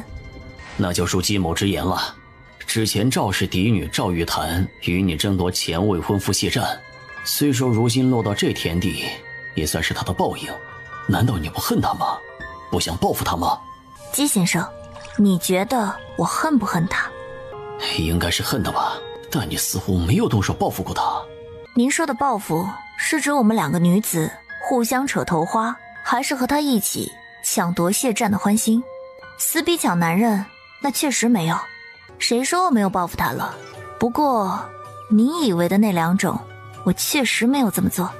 不知这个答案姬先生满不满意？就在这时，吕宋离的护卫进来了，和他耳语了2句，让他在外面等一等我。话说他不是去吴律县剿匪了吗？这么快又被他打下了一个土匪窝，而且这人是怎么回事啊？剿匪回来不累吗？在家好好休息不行吗？姬先生、薛先生，时间很晚了，姬先生舟车劳顿，不如早些休息。粮食一事，我们明日再谈如何？老姬呀，你意下如何？就依秦六夫人所言，咱们明日再谈。丽丽，我把吴律县的骷髅寨打下来了，真棒。丽丽，这是第3个山寨了，回头我再把辽源县的七星寨打下来。好啊，我等你的好消息。丽丽，今天我们在打吴律县的七星寨的时候，一山之隔的六福寨就在边上观望，他们好嚣张啊，像是料定了我们不敢攻过去一样。这一山之隔，分辽东辽西，倒成了他们的安全线了。丽丽，我们什么时候能打他们呀？怎么，辽东郡的山贼已经满足不了你了？怎么，辽东郡的山贼已经满足不了你了？不是我，是周达。在回来的路上，他还一个劲地问我什么时候能攻打辽西郡的山贼匪寇。我也觉得他是吃着碗里望着锅里，这行为习惯很不好。他是不是觉得自己很机智啊？不过像周达这样挺好，进取心强。失策了，现在把帽子抢回来还来得及吗？等你们把辽东郡的匪寇全部拔除，应该就可以考虑西进了。丽丽，打完七星寨，你说我们接下来打哪个县的山寨比较好啊？带兵打仗，你比我在行。接下来攻打哪里，你自己心里是不是已经有章程了？你一定要记得，将在外，君命有所不受。如果以后你领兵在外，怎么打，按照你自己的判断来，不要受后方影响。秦胜小鸡啄米般的点头。连攻3个山寨，累不累？是有一点疲惫了，但是只有一点点哦，并没有很多的。回去给按一按，捏一捏，好不好？好，当然好了。丽丽，我们快坐马车回去吧，很晚了。春宵苦短，不能再浪费时间了。听你的。翌日下竿，不知姬先生这次带来多少粮食，都有哪些种类？倒数寄卖书，应有尽有，不知道你能给什么价呀？姬先生想要什么价？一担不低于1800钱。哎呀，这个铁公鸡真是死要钱。姬先生是要现银结算吗？你不讨价还价一番？没必要。如果姬先生带来的粮食质量不错的话，姬先生这个价格很公道。我这批粮食量大，价格不低，而且结算的话，我不要金银，要价值对等的货物。可以，不知姬先生带了多少粮食来？所有的粮食种类加起来2万担。我们全要了。你怎么才带来2万担来呀？2万担还少。不知你这批粮食什么时候可以到辽东郡？就这2日了。不知姬先生对辽东郡的药材有没有兴趣？秦六夫人，姬某对药材不是很精通，可以请别人上来帮我长眼吗？可以。等老师傅检查完，他站起来后对着姬无银微微点头。你们辽东郡的药材是不错，但我带来的粮食不想全换成药材。那你看看你都需要什么药材，需要多少？姬无银点了点头，同意他这个建议。姬先生，侯城打算扩建，你有没有兴趣在侯城开几家商铺？商税啥的都好说，商铺里卖些南货应该很有市场。秦六夫人，侯城怎么个扩建法？目前的城郭不拆，作为内墙，然后再建一个外墙。外城分为4大功能区域，最先建设的是西郊产业园，这里将成为侯城乃至整个辽东郡的商业核心。此事我需要考虑一下。其实我还有另外一个提议。什么建议？姬先生，如果对我们统一规制建设的商铺没兴趣的话，我可以劝下我爹，让他给你在西郊批一块地，供您自建一栋具有家族或者个人象征的商业大楼。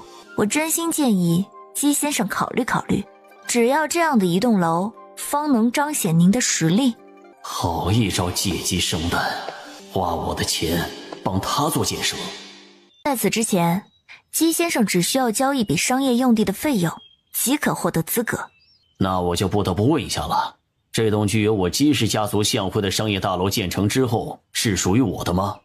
官府会给你开具20年的使用证明，如果20年期满，你有优先续约的权利。这事儿我要认真考虑的。可以。没多久，吕颂离和姬无银双方的手下将姬无银所需的材料核算完毕。我请姬先生看几样东西吧，看看能否入得了姬先生的法眼。可以，麻烦了。随着吕颂离一声令下，下面的人没多久就端上来一个盘子。这是什么？这3瓶药从左到右依次是金匮肾气丸、逍遥丸、六神丸。有什么作用？旁边不是有一张纸吗？上面有解释。姬无银将瓷瓶的纸张拿起来一看，只见上面写着3种药对应治疗的病症。这些药真管用？管用。如果姬先生不信，可以另外找人试药。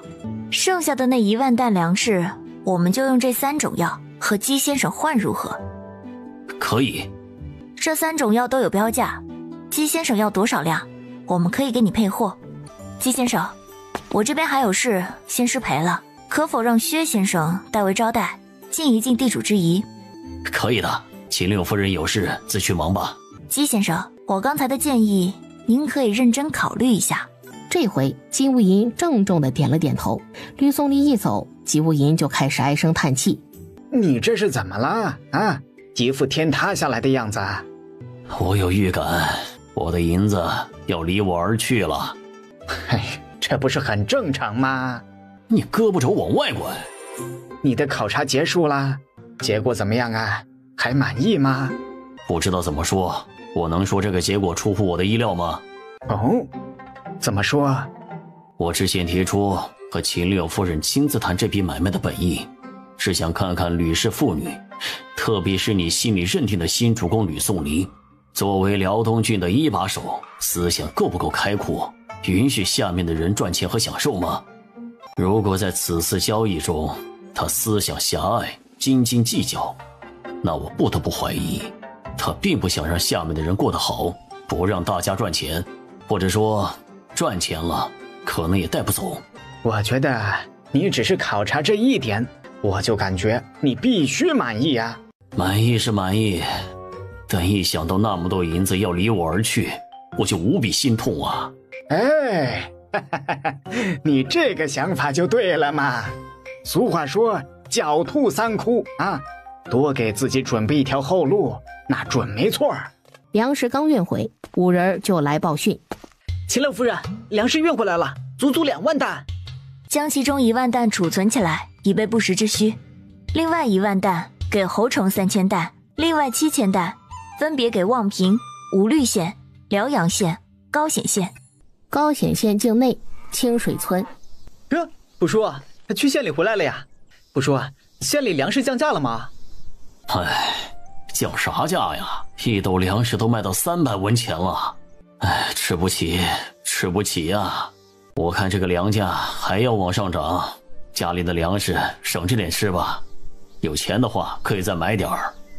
哎呀，虎叔，您这话说的，家里哪还有余钱呢？这粮食已经是省得不能再省了，每顿都做稀的，米粒都能数得出来了。这样的日子什么时候是个头啊？听说侯城、望平、吴绿县都在征集民众服役了，服役期间官府提供免费好汤。啊，这是真的吗？是真的，1天2顿，每人1碗。我也听说了。哎呀，不知道什么时候才能轮到我们高显县。就在这时，一个年轻男子从外面跑来。快啊，大家快去镇上，镇上辽东商会粮油店有便宜粮食卖，未时开卖，大家抓紧时间呐。便宜粮食有多便宜啊？1斗200文。这个价格和以前一样啊。别得了便宜还卖乖了，以前是以前，现在是什么手了？人家肯卖200文1斗，比现在的粮店便宜了100文，你还想怎么样？白送给你啊？可是这么便宜，不会是发霉的粮食吧？不是，我看过了，粮食都是好粮食，大家要去买粮的记得带上户籍本，没带户籍本的不让买粮的。哦，对了，一个户籍本最多能买36斤粮食。户籍本是前阵子统计人口时官府让办的那个吗？是的，就是那个。我这就去拿。哎呀，坏了，我家嫌麻烦没办呢，这可咋办呢？快去府衙补办呐，不然买不到粮食了。一个户籍本最多能买36斤粮食，那我家15口人呐，应该能买45斤粮食才对，这数目不对呀。那就分户啊，不然离神你家这么多人口，少买差不多10斤粮食呢。胡叔，我还要去通知一下隔壁村，就不和你们多说了。大家在村里相互通知一下，限购的拿了户籍本的，每口人限买3斤粮。好，我也不说了，回去拿户籍本买粮食去。无数人往镇上涌去，同样的情形发生在以侯城为中心的几个县镇村落里。哎呀，闺女啊，当个辽东郡郡守而已，咱们父女俩用得着这么拼吗？哎呀，闺女啊，当个辽东郡郡守而已，咱们父女俩用得着这么拼吗？爹，且不说卧榻之侧岂容他人酣睡，单说这辽东郡，如今是我们秦吕两家安身立命之处，咱不将整个辽东郡捋一遍，你就安心吗？况且这辽东郡是他们好不容易拿下的，岂能便宜他人？爹没别的意思，就是心疼咱父女俩。爹，乖啦，咱们父女俩努力几年，以后啊，女儿让你和娘闲闲的享福去，再也不用干活了。真的吗？真的。那几年是多少年呐？3、5、7年，但是后面肯定不会让您像现在这么忙碌。行吧，爹相信你。吕宋黎在5个县城乡镇投入了1万担粮食。大爷，这粮食快卖完了，你们后面排队的也别排了，都回家吧。怎么就卖完了呢？我还没买到啊。哎呀，是啊，我家里已经都快没有粮食下锅了，就指望着买点便宜的粮回去呢。大家听我说，今天没买到的，明天可以来，明天依然是未时开卖。那小哥，你们关你们的店，我们不走行不行啊？那这样吧，你们排队的我让人登记一下，再给你们一个序号，明天你们来了就按序号排队行不行啊？他的办法有些人觉得可以，有些人觉得还是留下排队比较稳妥。张大叔、张二叔，你们分户了？是啊，分户了。哎呀，粮食最重要啊。我们张家21口人，不分户只能买30斤粮食，不够吃啊。师傅这一招还真行啊，分户这事儿强逼不得，还是得利诱。吴掌柜，这辽东商会粮油店是谁开的呀？谁是东家呀？是啊，这个粮油店以前怎么没听说过啊？咱们辽东商会是新商号，其实就和鸡市商号差不多。鸡市商号听过吧？听说过。咱们辽东商会啊，是郡守大人特批的，专门经营物美价廉的货物。像这次你们卖的粮食就很物美价廉。多谢老汉夸奖，以后咱们辽东商会经营的物品种类会更多，大家敬请期待啊。叶无银要走了，再不走身体就要被掏空了。不是，他的荷包会被越掏越空的。你真的要离开辽东郡啦？哎呀，我还想带你到处看一看逛一逛呢。辽东郡17、8个县，有些地方的风景啊，那还是非常的别致，在南地啊那是看不到的。不看了，坚决不看了。在吕宋黎和老友相陪的几天，他每天都往外掏银子。真的不多待2天？不待了，南地的一摊子等着我回去主持呢。姬先生，回去南地之后要保持联络，互通有无啊。秦六夫人放心，姬某回去后就让人运粮北上。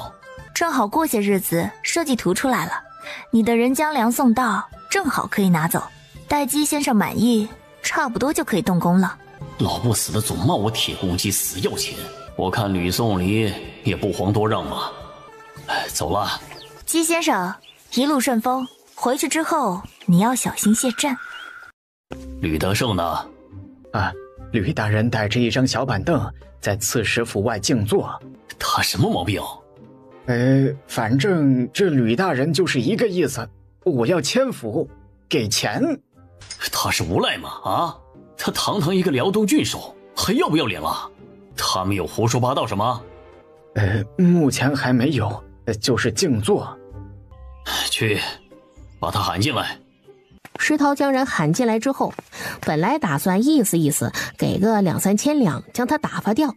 哎呀，刺史大人呐，这3千两盖不完郡守府啊，大概只能盖个2尺高啊！要不是每次收税时你硬要带走大部分税收，只留给辽东郡一点点渣渣，我何至于连建个新府的钱都要问你要啊？如今能够名正言顺的要钱，我干嘛不来啊？ 5000两，拿了银子给我走。哎呀，大人呐，5000两也不够啊！5000两是能盖到足够高处了，但是指定没办法上梁封顶啊，这可怎么住人嘛？8000两，再盖不好你就别盖了。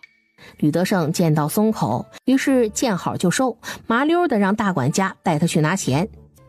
这2种纸是你近期研制出来的？呐，不过配方是我二姐给我淘换来的。你二姐真好啊，明智，你不错呀啊！对啊，明智，即使有你二姐给你淘换来的方子，那也只是大概的方子，但是要从方子到弄出实物，那也是很不容易的。这个过程需要很强的自制力、执行力。小师弟能够把它做出来，已经是很不容易了。夫子，两位师兄，你们太过奖了。我到了这里，这衣食住行都有人操心，我只负责不断的试验。至于试验的材料缺什么说一声，就会有人给我送来了，并不辛苦。我在这儿啥事都被包圆了，想去干点活换换脑子都不行，只能每次累了就到外面走走的样子。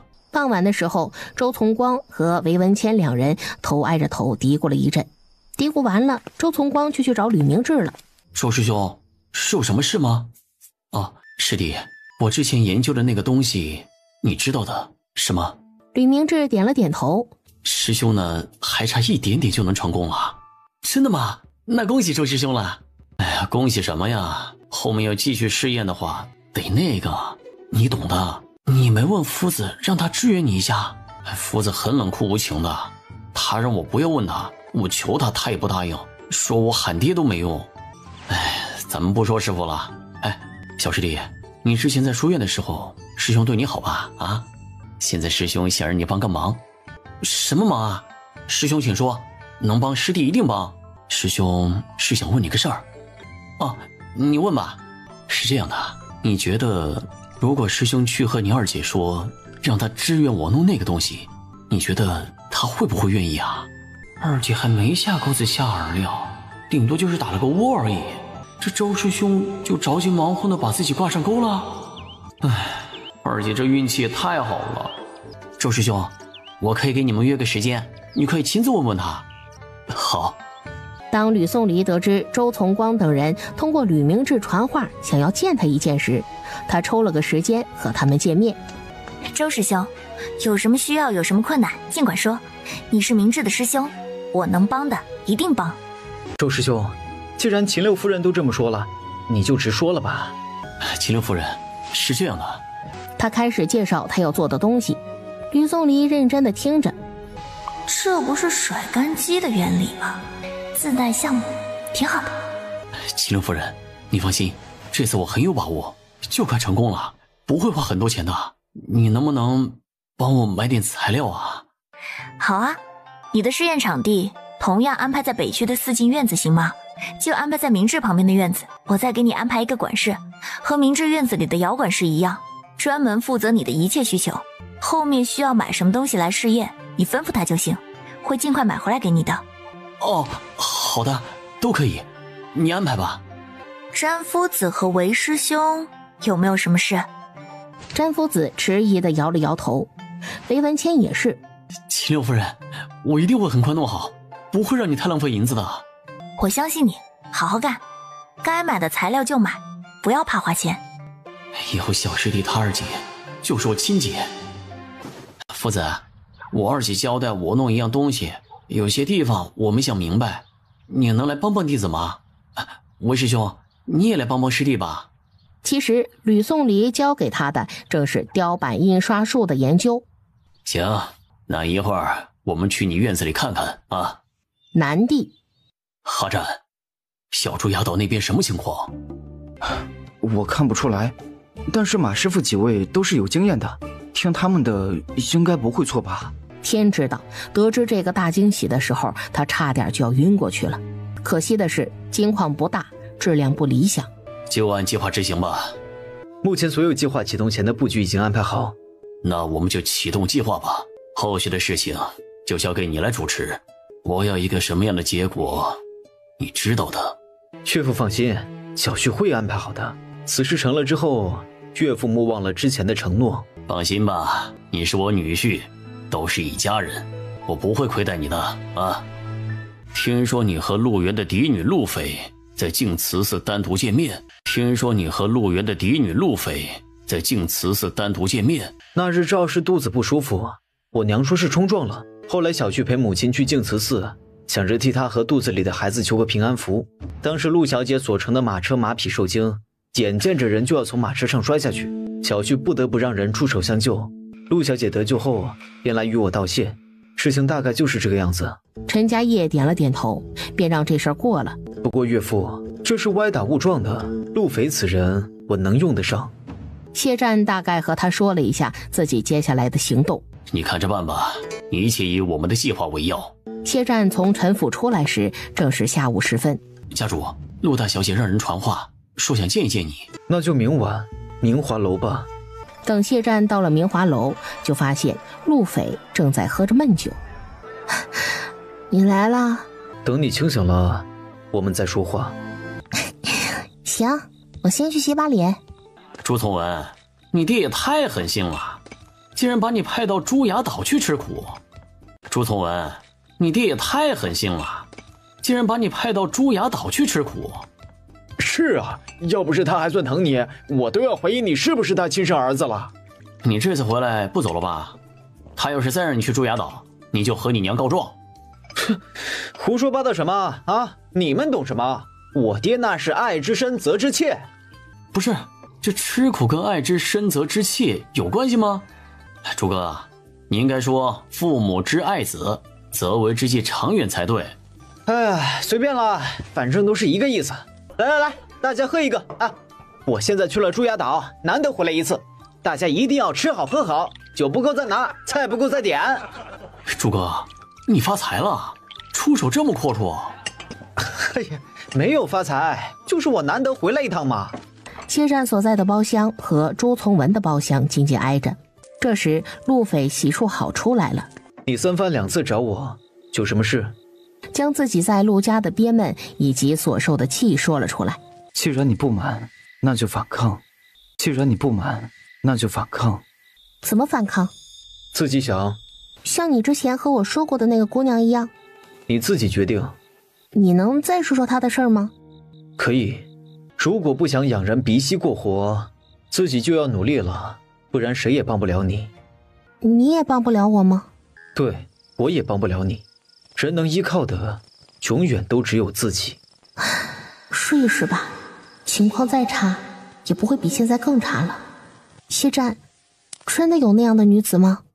有。她是谁？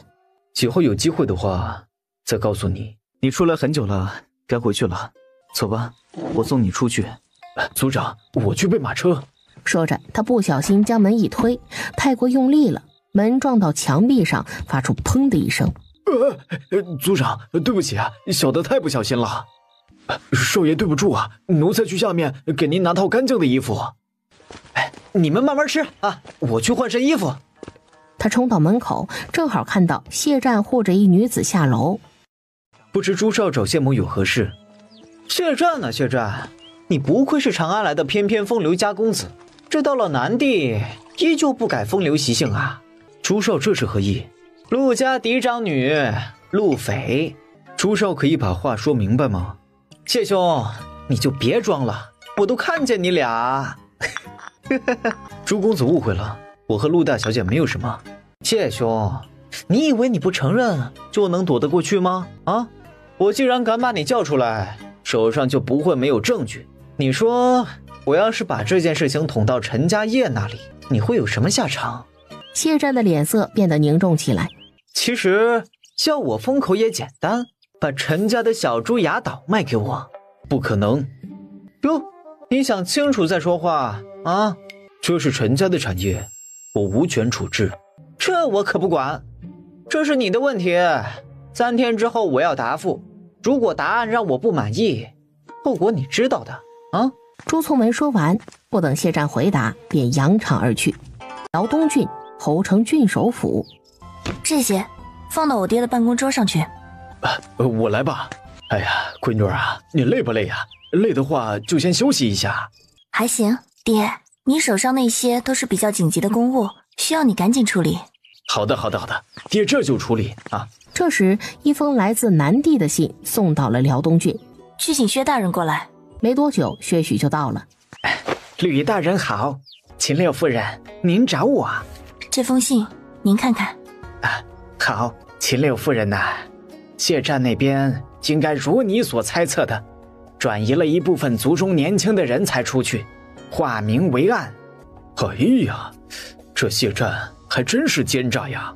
爹，薛先生，我怀疑谢家还有一支隐藏的势力。谢氏一族家大业大，您的猜测完全有可能。这谢家真是打不死的蟑螂。不过这话又说回来，谢战还真是聪明啊。谢氏一族人多，谢战可以将人送出去，然后由明转暗，在暗处为谢氏一族效命，反哺家族。阿离啊，你说谢战送出去的人有没有可能比这还多呀？另外就是有没有可能在流放途中就开始了？这样做的话不容易引人注目。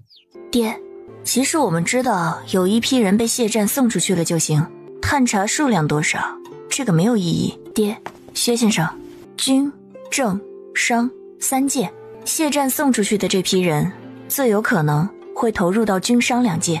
以后咱们要多留意这两方面。爹，薛先生，南地要乱了，我们要做好准备。这何以见得呀？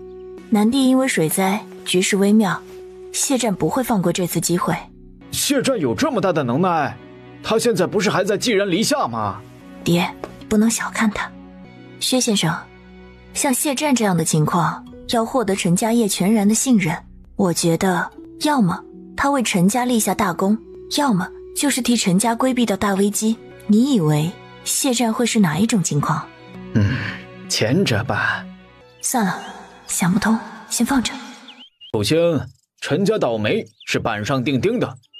对，陈家业陈族长得益于薛先生的辅佐，吃过拥有高端智谋人才的红利，如今又想故技重施，以利益、以情感捆绑谢战，让其为陈家的发展出谋划策。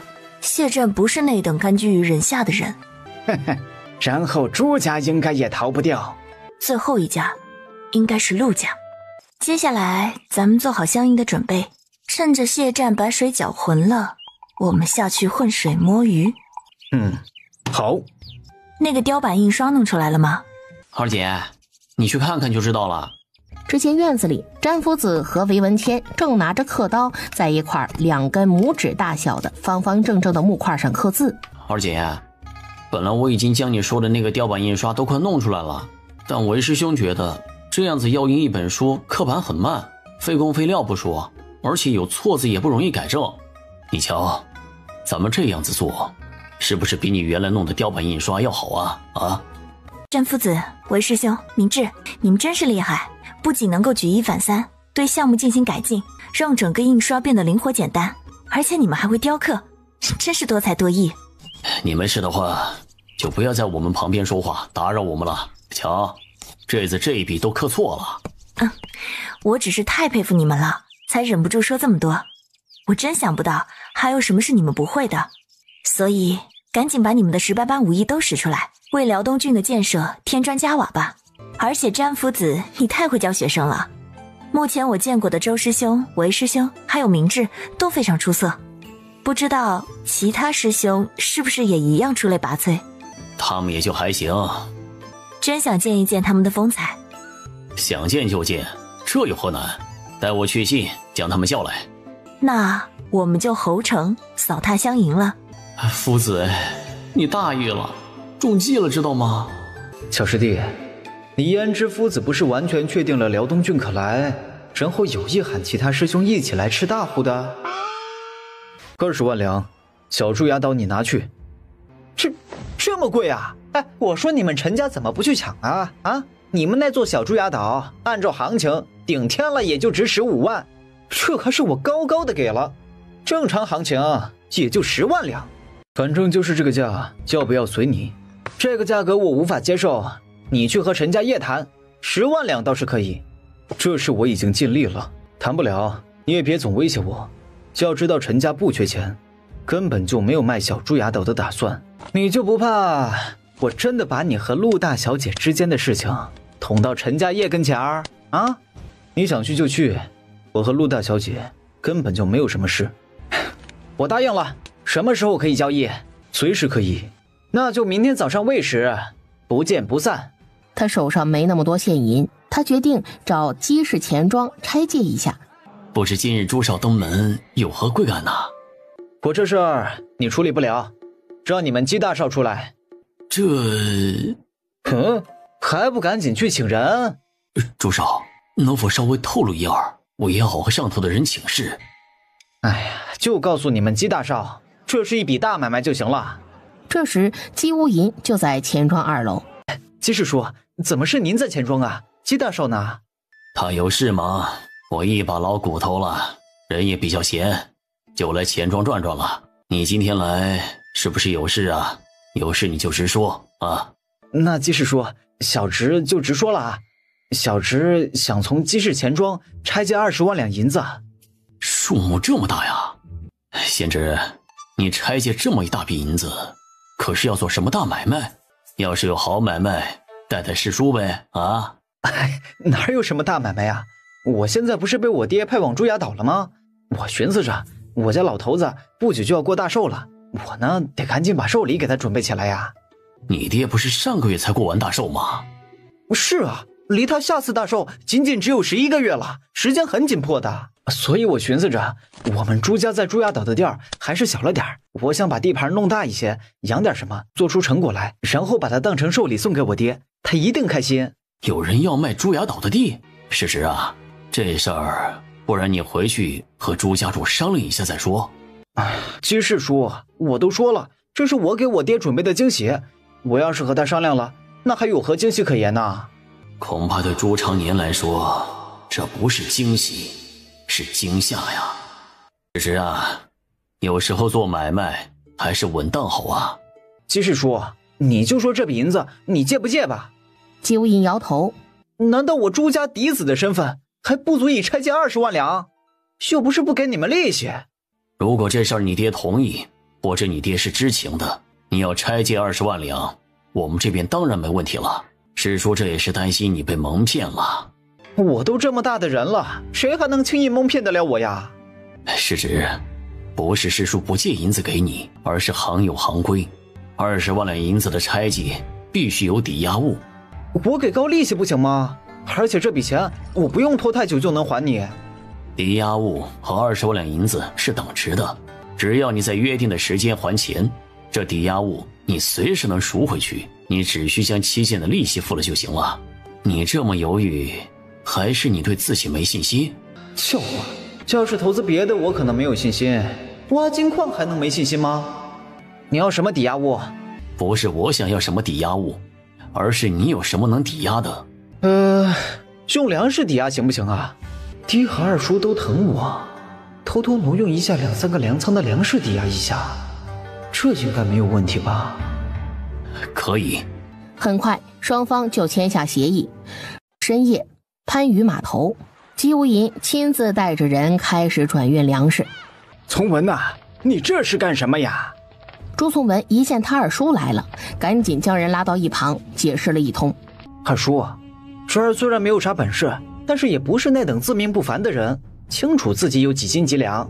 要不是这次机会真的那么好，侄儿也不敢会拆借20万两去搞。二叔，你就信我一次。从文呐，这粮价明显还在往上窜，咱们守着粮食就能赚钱了。如果能不折腾，那就不要折腾啊。二叔啊，你就放心吧，这事儿千万别告诉老头子啊！我要给他一个惊喜，让他看看他儿子出息了。侯城郡守府，姬无银的信到的时候，薛许正好在吕家父女俩的公署房里汇报工作呢。薛先生，怎么了？薛先生有话不妨直说。吕大人，秦柳夫人，是这样的，你们都知道，薛某之前为陈家效劳10来年，这小猪牙岛就是当初我还在陈家时为陈家谋划的。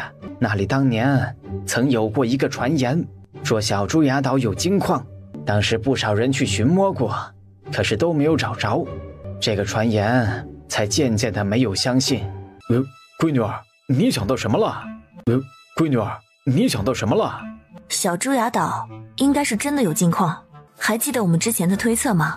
像谢战这种情况，要获得陈家业全然的信任，要么他为陈家立下大功劳，要么就是替陈家规避掉大危机。当时我和薛先生都认为谢战应该在我们不知道的时候为陈家立下过大功。秦六夫人，你是说小猪牙岛的金矿有可能是谢战发现的？要立大功，对于陈家这样的南地世家而言，除了名和利，不做多想。名嘛，没有见到发生，那就只有利了。金矿的发现符合这个猜测。这不可能吧？要是有金矿，陈家和谢战怎么可能还会把小猪牙岛卖给朱家呢？如果这金矿是一带毒的香饵呢？朱家完了，大黎是不允许个人私下勘采金矿的。谢战这招借刀杀人着实有些厉害了，连皇帝也被他利用了。等等，谢战这招怎么有点熟悉啊？爹，这招我用过的。呸！谢战这个学人精。莫名觉得皇帝有点可怜，怎么办呢？谢战的学习能力不错，而且这次布局挺厉害的，他几乎把能拉的都拉下水了。如果此计成功，谢氏一族就要在南地趁势崛起了。你怎能长他人志气，灭自己威风呢？啊，你都说了，如果他的计谋成功，谢氏才会在南地崛起，我们让他不成功不就行了？爹，不行的，谢战此局已经被他做成了，这是一南一北相距甚远的坏处。哎呀，咱们不能提醒一下朱家、陈家、陆家吗？他们不中计的话，那不就行了？爹，你当陈家就100%信任谢战，陈家的谢战肯定会有一二防备，但谢战太好用了，他们忍不住不用他的谋略。朱家一倒，陈家在谢战的设计下肯定也会倒霉。如果陆家再乱上一乱，南地简直就是利益乱飞，张刘两家能忍住不出手吗？更别提旁边还站着一个拉偏架的皇帝。他们忍不住的。那么在南地6大世家乱了5家的前提下，顾氏家主再理智，底下的人呢？最终的结果就是大家都会忍不住下场，最终南地会乱成一锅粥，等新的势力格局形成之后，才会重新归于平静。哎呀，还是那句话，咱们要做的就是瞄准时机，浑水摸鱼。做了那么久的准备，我们是不是要出手了？是的，爹，有几处工坊需要您督促一下进度。行。薛先生，这一次可能要劳烦您走一回南地，可以吗？没问题。那您先准备准备，一会儿我回去一趟秦家，把外子叫回来，让他陪您走一趟。很好，又和秦六爷搭戏班子了。吕宋礼赶回秦家时，就让人去请齐衡了。大哥，最近经营里忙吗？还行。六弟妹是不是有什么急事啊？天上准备调钱，我爹准备派阿胜去占个好位置。吕宋礼大概和他说了一下南地那边的局势以及他们之前的猜想，所以我想让阿胜陪着薛许走一趟南地，而阿胜正在剿匪。我的建议是，大哥您带一支军队过去，和二哥阿胜他们换防，让二哥阿胜他们带人回来休整。这和去捡钱也差不多了。这个没问题，一会儿我就去军营点兵出发。其实这2天我也想将阿胜召回来。之前和鲜卑王庭谈判时，不是弄回来15匹母马吗？这2个月母马进入繁衍期，但马场那边的管事来报，这匹马匹即使不让他们找来的公马靠近。然后呢？鲜卑来的母马这么挑剔的吗？后来我们没有办法，组了一个小队，进入鲜卑草原深处，套了3匹公马回来。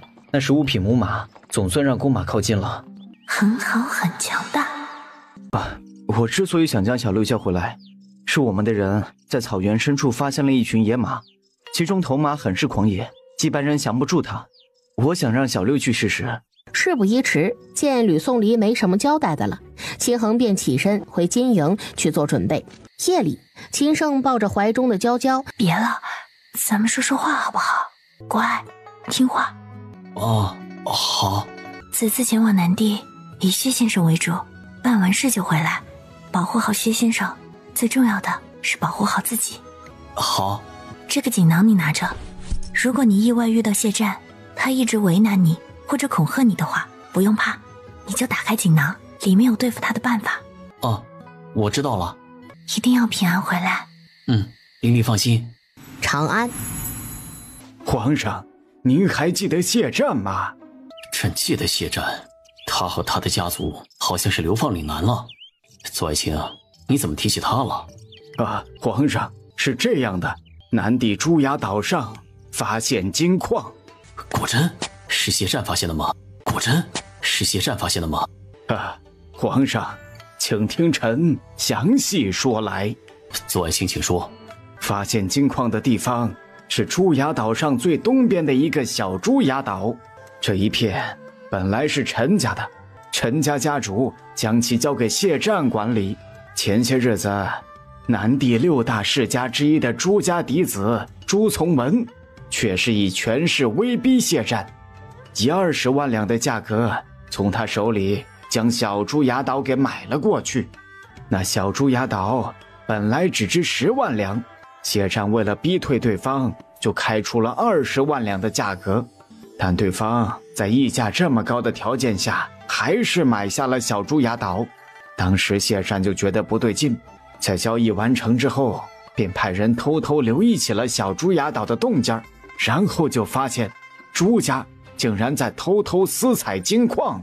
岂有此理！这些氏族阀门就是不安分，难怪我一个皇帝那么穷，朝廷那么穷，有这样的蛀虫在，我能不穷吗？来人，给朕去查，一旦发现朱家私采金矿一事为真，严惩不贷。来人，给朕去查，一旦发现朱家私采金矿一事为真，严惩不贷。这个朱家要被抄家灭族了，皇上缺钱都缺到红了眼了，朱家还犯到皇上手里，他能手软才见鬼了。皇上，信中谢战除了举报朱家私采金矿以外，还说了他愿意为皇上分忧解难，解决南地灾情所致的一切问题，请皇上相信他并应允他，他愿意立下军令状。哟吼，这口气很大嘛！朕准了，他既立了军令状，要是做不到，他是知道朕的脾气的。陈府书房，确定是薛广贤，派人去看过了，应该是他。他住进了普贤寺山脚下那一片给香客准备歇脚的简陋住所，是他会选的地方，应该是他回来了。大哥，我们接下来该怎么办呢？去会会他。好，多带点人。3年前他害得陈家损失巨大，咱们这次务必要让他插翅难逃。好。陈家业和陈家玉会上当，谢战是一点也不意外。族长，小夫人使人来问，你这边准备好了吗？我这就过去。陈宝珠见到谢战很是高兴。我们可以出门了吗？今天下雨，咱们改天再去普贤寺好吗？不行，咱们不是说好今天去普贤寺的吗？今天是好日子，而且我是去还愿的，哪里有改期的？哎呀，你怀有身孕，下雨天容易滑倒。我就想今天去。夫君，就今天去吧，这雨应该不会一直下的，可能我们到了之后就停了呢。哎，你想去就去吧。雨中，陆家的下人们按照大小姐陆斐的吩咐备好马车。此时，陆西华正巧从外面回来。哥，马车靠边，咱们等一等。大公子，这是大小姐私下用的马车。呸！这个贱人，陆斐大雨天的还出门，这不会是去私会情郎吧？跟上。好嘞。陈家业和陈家玉刚来到据说是薛广贤居住的那间屋子前，就被人拦住了。站住！敢问里面坐着的可是薛广贤薛先生？无可奉告。我们是薛先生在南地的故友，还请通报一下。先生正在午睡，有什么事等他睡醒了再说。你们先生还有多久才醒？小半个时辰吧。大哥，不到半个时辰，咱们不如在旁边的屋子里整理一下仪容。也好。谢战和陈宝珠二人只安排了2辆马车出行。宝珠，这雨太大了，咱们还是先在山下歇个脚，等雨稍微小一点再上去吧。陈宝珠看了一下雨势，知道这个时候确实不好上山，便点了点头。嘿，你们怎么来了？你这什么眼神？我们不能来这里吗？我还没问你们呢，你和大哥出现在这里要干什么勾当？宝珠想来普贤寺烧香还愿，我就陪他来了。没想到竟然在这里遇见大哥和小弟。我们在此有要事，回去再与你细说。大哥，我和宝珠去最外面那间屋子吧，让他把衣服鞋子换一换。等雨停了，我们就上山。如果你这边有什么事情，也可以吩咐我。行，你们先去把身上被打湿的衣服换下吧。大哥，要不要把谢战和宝珠也到这里的消息和咱爹说一声啊？还是别了吧，不过派人看着点他们。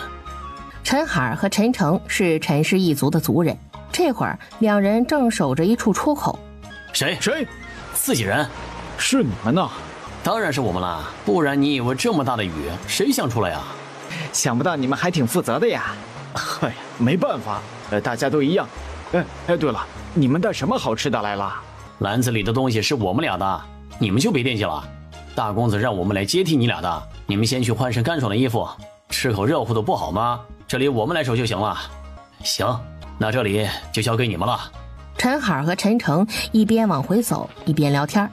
陈诚，蒋杰、胡军他们有一起来吗？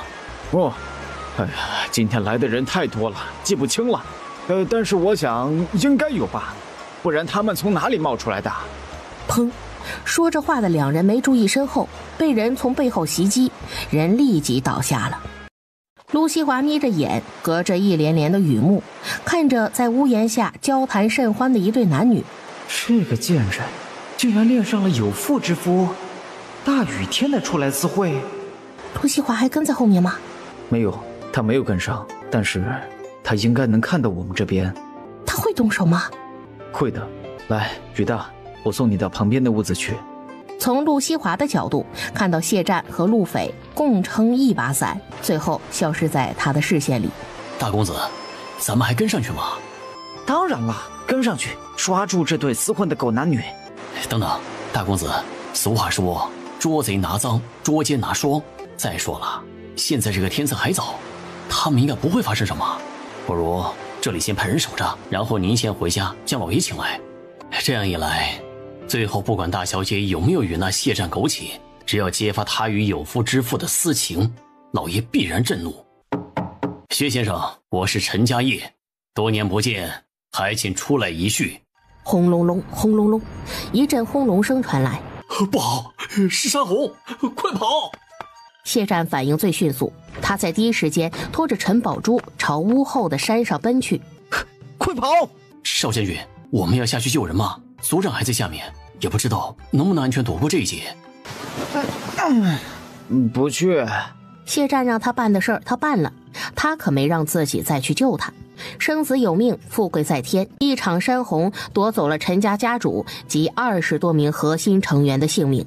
陈宝珠动了胎气，谢战为了救陈宝珠被石头砸伤，如今昏迷不醒。你真的回南地了？是啊，刚到。陈家昨天出事了，你知不知道？哎呀，路上听说了。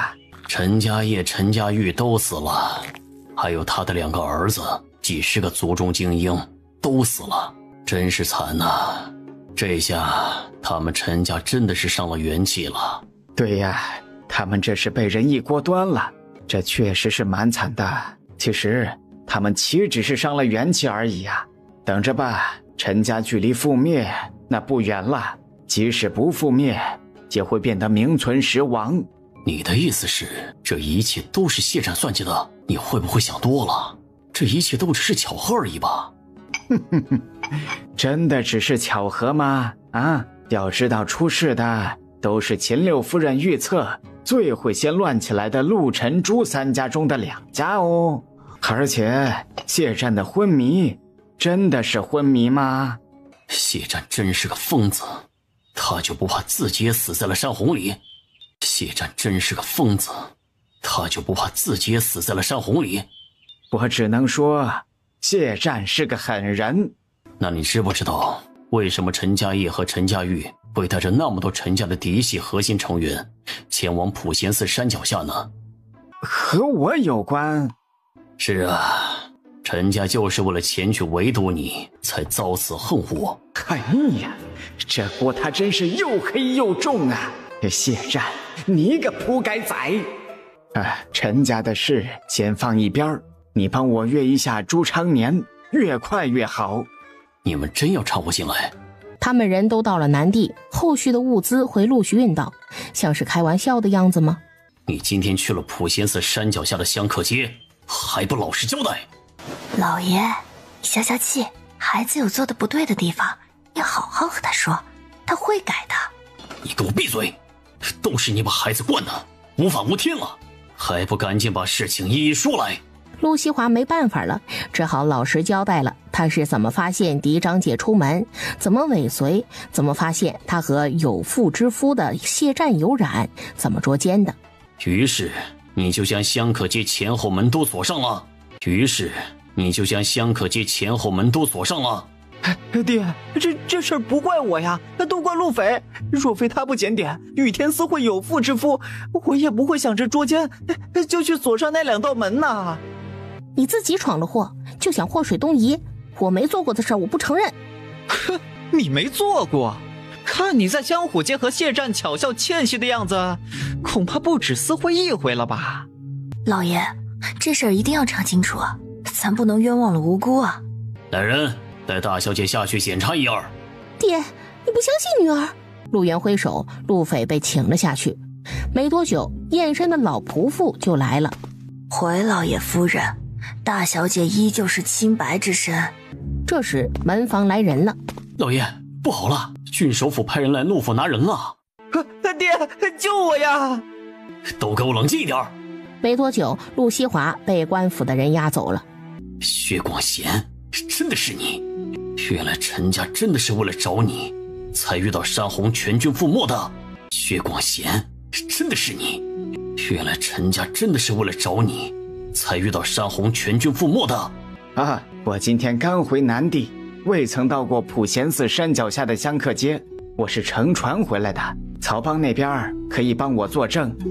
真的不是你吗？陈家业应该不会弄错才对。朱家主真是让我佩服呀，都到这个时候了，还有心思看戏。你这话是什么意思？我是说你们朱家都大祸临头了，犹不自知啊！你不要胡说八道。你回去查一查，你那好儿子朱从文都干了些什么，那不就知道我是不是在胡说八道啦？朱家主，你真要注意一下朱小公子的动向啊！他前几天在我这里拆借了20万两银子。什么？20万两银子？这么一大笔银子，你说借就借了？季大兄，你这样就不地道了，你好歹让人来和我说一声啊！我姬氏钱庄是开门做生意的，令公子有抵押物，我岂能把生意往外推？至于不与你说一声，是令公子要求的，他说要给你一个惊喜，我岂能无视他的一片孝心呢？他拿什么来抵押了？粮食？季无银，什么时候能赎回那些粮食？朱家主，你先别忙着心痛那些粮食了。朱公子用20万两和谢战交易，买下了陈家的小猪牙岛。陈家的小猪牙岛哪值那么多钱？10万两就够了。一个小猪牙岛当然不值20万两，可如果岛上有金矿呢？金矿？不可能，这不是真的。如果儿子真的私采了金矿，那朱家完了。这件事情是真是假，朱家主可以回去查证一二。但是我要告诉你的是，时间很紧急，朝廷钦差已经从长安出发，随时都有可能抵达南地。你有什么打算，就要尽快决断。我在基辅等你啊。另外，朱家有可能会被人监视了，你查证的时候一定要小心，不要被对方察觉。谢谢薛先生提醒了，我先回去了。你要冷静，不要让人看出端倪。啊，谢战连我姬家也算计进去了。娘哎，谢战真是好算计，南地的天要乱了。你说，要是此事如果将谢战的阴谋告诉各大世家家主，会怎么样？你要去告诉陈家业？你能不能说点好听的啊？陈家业都死了，我怎么告诉？你这是盼着我去死啊？我的意思是，告诉剩下的几位家主，比如顾家、刘家、张家。为什么要告诉他们？还是你觉得告诉他们南地就不会乱了？那你就想错了。即使现在把真相告诉他们，南地还是会乱。我只是不爽谢战将所有人都算计在内。不是所有人。行，不是所有人。会有真相大白的那天的。但是在此前，你不要乱来，坏了秦六夫人的事。大哥呀，你怎么了？哎呀，发生什么事情了？你别吓我呀！这事儿你怎么也不告诉我一声啊？哦，侄儿说要给你一个惊喜。他中了人家的计谋了。什么？小猪牙都有金矿，是人家故意卖给他的。那小兔崽子现在应该在挖金矿了，我们朱家完了。大哥，这事儿是谁告诉你的？会不会搞错了？这是薛广贤告诉我的。这能确定是真的吗？要不然我们让人去把从文叫回来问个清楚。让人去小猪牙岛查证可以，但我们也不能浪费时间，静静的等待结果。这时我们不该心存侥幸之心，要知道赌输了就是全族覆灭的大事。那大哥，咱们就主动把金矿上交，那20万就当是打了水漂了。来不及了，薛广贤说日前钦差就已经从长安出发了。哎呀，那我们该怎么办呢？你做好最坏的准备吧。大哥，幕后之人是谁？是陈家业？我当时太震惊了，没有问。但薛许既然说你侄子被人算计了，由此推断，陈家业即使不是主使，也一定是知情的。陈家也不无辜。大哥，小猪牙岛既是陈家卖给我们的，我们就不能把陈家也拉下水吗？是啊，为什么不行呢？我们朱家誓死要拉上一个垫背的。好了，咱们分开行动吧。你去挑选一些朱家子嗣，我让人送走。如此，我们朱家血脉不至于断后。没上族谱的，特别是鲜为人知的私生子，能送就送出去吧。这事儿交给你了。我现在要去见一个人。大哥，你是去见薛广贤吗？薛广贤这次特意告知咱们这事儿，是不是有所图啊？我知道他有所图，还是你想咱们朱氏一族偌大的资产便宜了幕后主使，便宜了那位？不想。朱常年去而复返，薛许一点也不意外。薛先生，幕后主使是谁？谢战。是他，竟然是他！可我朱家与他近日无冤，往日无仇的，他为何算计我朱家？难道是受陈家业指使的？总的就一句话，你们挡着他的道啦。他们，也就是说，除了朱家之外，还有人挡了他的道。挡什么道啊？南地就像一块肥沃的土地，6大世家各占了其中一片，并种上了果树。6大世家就像是守林人，守着自家的果林。6大世家加起来，再加上一个姬家，起码占据了南地这片土地的10之8九，剩余的地方才是小商贾、小富农生存之地。在这样的背景下，谢战想带领着谢氏一族崛起，想在南地占有一席之地，他能怎么办呢？谢战只能用计，引发守林人混战，最好能弄死几个守林人，然后自家再去抢地盘，当上守林人。陈家业等人的生死也是他设计的？薛许笑而不语。朱常年懂了，这谢战厉害呀，厉害！薛广贤，你现在的主子是谁？目的又是什么？这个无可奉告，目的嘛，自然是为了截取利益了。明人不说暗话，我有一些朱家的子嗣血脉，想托付给你。大概有多少人？ 10来人吧。这人选朱家主你那边要严格筛选，你应该知道，我们要护住你们朱家的这些血脉，并且将他们抚养成人，那需要付出多大的代价？我朱家的人我朱家养，不需要你们来养。还有，既然我们朱家麻烦到你们，自然也有众筹。我将暗地里的2大仓粮食给你，那2大仓粮食都是顶级的粮食，条件只有一个，尽可能的将他们养大成人。如果可以的话，他们长大之后，给他们一笔能安身立命的银子。朱家主大气，不用拍我马屁了，我现在就想知道如何保证你们不会拿了好处却不办事。到了这个时候了，你也只能相信我了，对吗？到了这个时候了，你也只能相信我了，对吗？是的，但是你的言行也将影响着我的决定。粮食我朱家有的是，明的暗的，给多给少，全凭我的心意。请朱家主放心，我主子以及我薛某人都并非言而无信之人。不过我家主子经常说，客户就是老佛爷，老佛爷的需求我们当然得重视。这是什么意思？听着他的主人还是个商贾。秦六爷进来。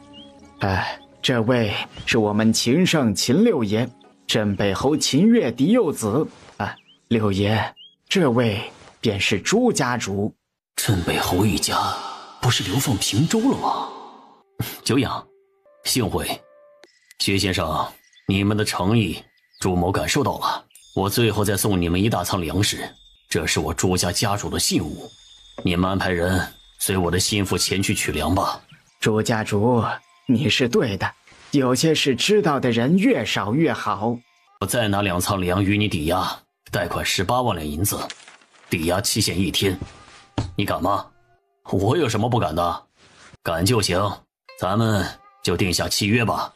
我薛广贤也在此给朱家主你做一个保证，如果我们推测的事情没有发生，这些粮食我们如数奉还。老朱，我这边也一样，如果你们朱家这次啥事也没有，那这2仓粮食我如数奉还，不收半点利息。朱常年不在意的笑了笑。大哥，人都送过去了，我已经让人去接华亭了，并且已经吩咐了他们将人悄悄送至基府。你，罢了罢了。大哥呀，我是真想派人去弄死谢战呐。就在这时，门房一脸惊慌的跑来。大老爷，二老爷，不好了，咱们朱府被官兵围起来了。朱常年，你可知罪？草民不知所犯何罪？你们朱家私自挖金矿，罪证确凿，还想抵赖？你们朱家私自挖金矿，罪证确凿，还想抵赖？大人，这不可能，我们朱氏的产业里没有金矿。哼，你儿子朱从文都已经召集人手开采金矿了，你还矢口否认？你死还不快说，你哪来的金矿？我们朱家哪来的金矿？是谢战卖我的，那个金矿是谢战卖给我的。你糊涂啊，这分明就是人家设的陷阱，你以为是天上掉馅饼，却是让我们朱家万劫不复的陷阱啊！爹，儿子被谢战给骗了，害了家里啊！谢战，你害我朱氏一族200条人命，我做鬼也不会放过你的！哼，休得胡言乱语！来人呐，将朱氏一族全部押入大牢！家主，你的名声不要紧。这些人真是太可恶了！朱家父子这样将你暴露在众目睽睽之下，会不会影响你后续的计划呀？这些人真是太可恶了！朱家父子这样将你暴露在众目睽睽之下，会不会影响你后续的计划呀？不会的，南地已经乱起来了，如果没有足够大的外力影响，不会轻易停下的。另外，朱家父子所说的没有证据，一切只不过是他们的猜测罢了。把舆论放出去，所有的事都推到陈家业身上。别把谢战想得太厉害了，谢战于陈家业而言，说好听点是女婿，事实上啊，他不过是陈家业手底下的一条狗罢了。哎呀，设计朱家的是陈家业，不过陈家业连带着20-30族人全都死在了山洪之中，也是可悲可叹呐。陈家业用手段扳倒了朱家，自己却横死了，这就叫恶人自有天收。那害死陈家那么多性命的陆西华呢？哎呀，这一个个的都不是什么好东西，真是恶人自有恶人磨。这舆论法还真是好用啊，难怪吕氏妇女喜欢用，真是屡试不爽。南地某处隐秘的山庄，你怎么那么怕死啊？小心驶得万年船。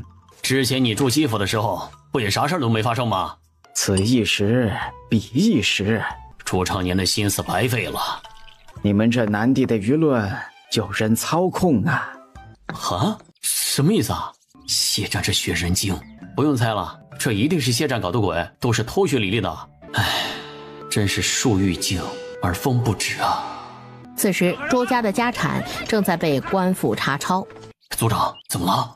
之前朱家明面上有10仓50万担粮食，拿了2仓，也就是10万担粮食和姬无银抵押，明面上应该还剩40万担粮食，但是现在朱家明面上只剩下6仓30万担粮食了。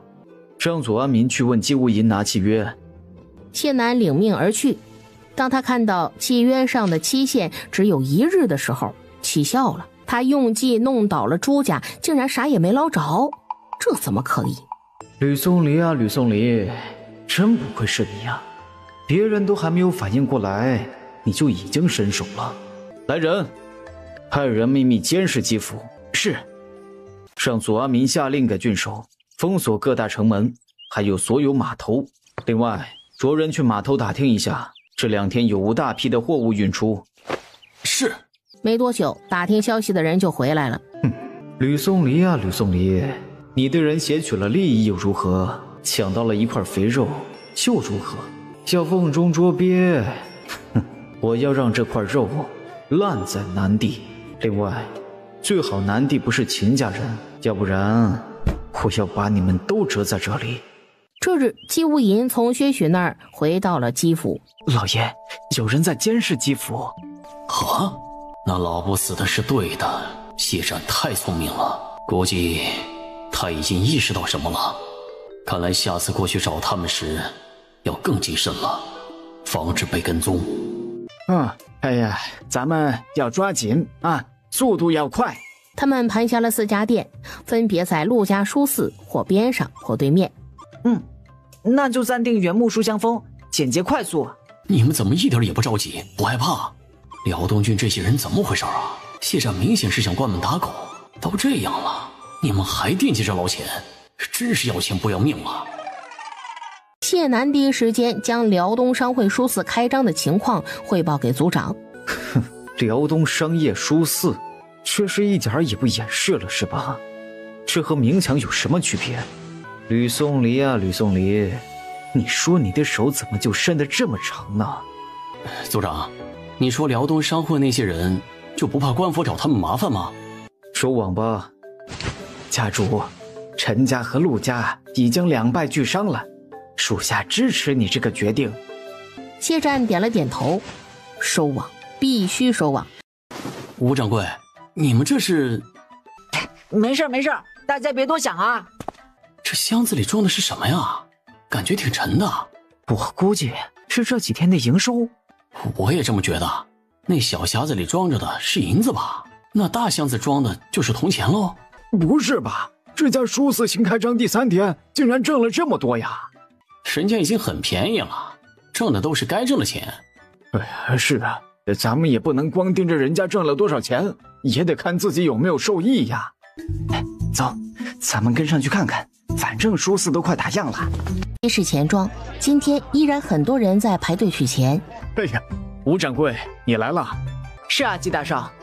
后面这些是我们辽东商会4家书肆3天的营收，麻烦你们清点一下。好说好说。清点完之后都存进咱们钱庄是吗？是的。自此彻底解决了街市钱庄的挤兑危机。谢战，你怎么在这儿？七爷，游戏该结束了。什么？这是什么意思？七爷看看这个就知道了。谢战，你这是什么意思？七爷，你应该清楚，这些资料流落出去，陈氏一族会面临什么吧？谢战，你是在威胁我们吗？你不要吃里扒外。吃里扒外这个词儿恐怕不合适吧？谢战，你莫要忘了，你是我陈家的姑爷，有什么事咱们可以坐下来说，不必如此。我这个陈家姑爷怎么来的，你们没忘吧？现在我就告诉你我要做什么。我要你们陈家放弃南地所有产业和利益，撤离南地。不可能！你们陈氏一族族人个人资产可以带走，陈家在南地的所有产业还有利益折合成现银，我允许你们带走2成。如果我不同意呢？如果不同意的话，我就将这些资料交给官府或者钦差大人，让你们陈氏一族步朱家的后尘。谢战，即使你不承认你是陈家姑爷的身份，但你别忘了，你也算是我们陈氏一族的姻亲。还有，小朱崖岛后面是你在经营，如果你将这些交给官府和钦差，皇上降罪下来，你属于从犯，同样逃不掉一死。那你可以试试，看看我会不会有事。七爷，你可以召集陈家族老商议一下，我给你们1个时辰的时间。陈七爷神情恍惚，不自觉地点了点头。七爷，你也不必感到愤懑，觉得被我谢战威胁了怎么样？我接到消息，陆家换家主了，是陆家的嫡长女陆斐。以七爷的头脑，应该想到了此事对目前双方局势的影响了吧？临川郡阮家不愿意支持姑爷陆源，未必不愿意支持外孙女陆斐，故而陈家和陆家的斗争最终以陈家的失败告终。即使此时陈家愿意停战和谈，陆家也未必会答应了。如此一来，你接手陈家产业的话，同样要面临陆氏的打压。如此一来，你接手陈家产业的话，同样要面临陆氏的打压，你同样是死路一条啊！这就不劳你费心了，七爷可以请了。陈七爷面色灰白，不管怎么选，他们陈氏一族都逃不掉一败涂地的结局。陈氏一族离开南地的这一幕，也落在了薛许、秦胜、姬无隐等人眼里。谢战鸠占鹊巢啊，这是陈氏一族真惨呐！哎呀，谁让陈家业引狼入室呢？陈家就该有此劫呀！当初不是你家秦六夫人让我将谢战死命的往陈家业跟前引的吗？陈家业这锅背得属实冤枉。老不死的，你既已察觉谢战收网的举措，咋不去搅和搅和？咋搅和呀？谢战是秦六夫人的仇人，陈家是我的仇人，你让我帮谁呀？而且你觉得陈氏一族的人像是会听我的吗？倒不如让他们狗咬狗算了。而且我们也忙着呢，懒得掺和进去，都忙着搂钱呢。不得不说，你们这群人呐，真是艺高人胆大。南地这么乱，你们火中取栗啊！哼，撑死胆大的，饿死胆小的。你们来南地坏谢战的事，摘谢战的果子，就不怕他报复？辽东大舞台，有种他就来。陈氏一族的人全部离开后，谢氏一族的人陆续的迁入了。翌日，谢战亲自前往陆家拜访陆老爷子，双方约定了就此停战，前尘恩怨就此一笔勾销。秦胜，是你吗？秦胜！秦胜眉目冷淡，充耳不闻。媳妇儿说过，他长得俊，让他在外面也要保护好自己。谢战亲自接待了罗氏和赵明楼。高谈他怎么了？不舒服吗？还是累了？阿战，她是孕妇，身体容易累，累就不想说话，不想理人，你体谅一下。刚才逛街时，她说她好像看到秦胜了，我就说她肯定是累得眼花了。好的，岳母，我知道了。谢氏一族族长谢战接旨，罪臣谢战接旨。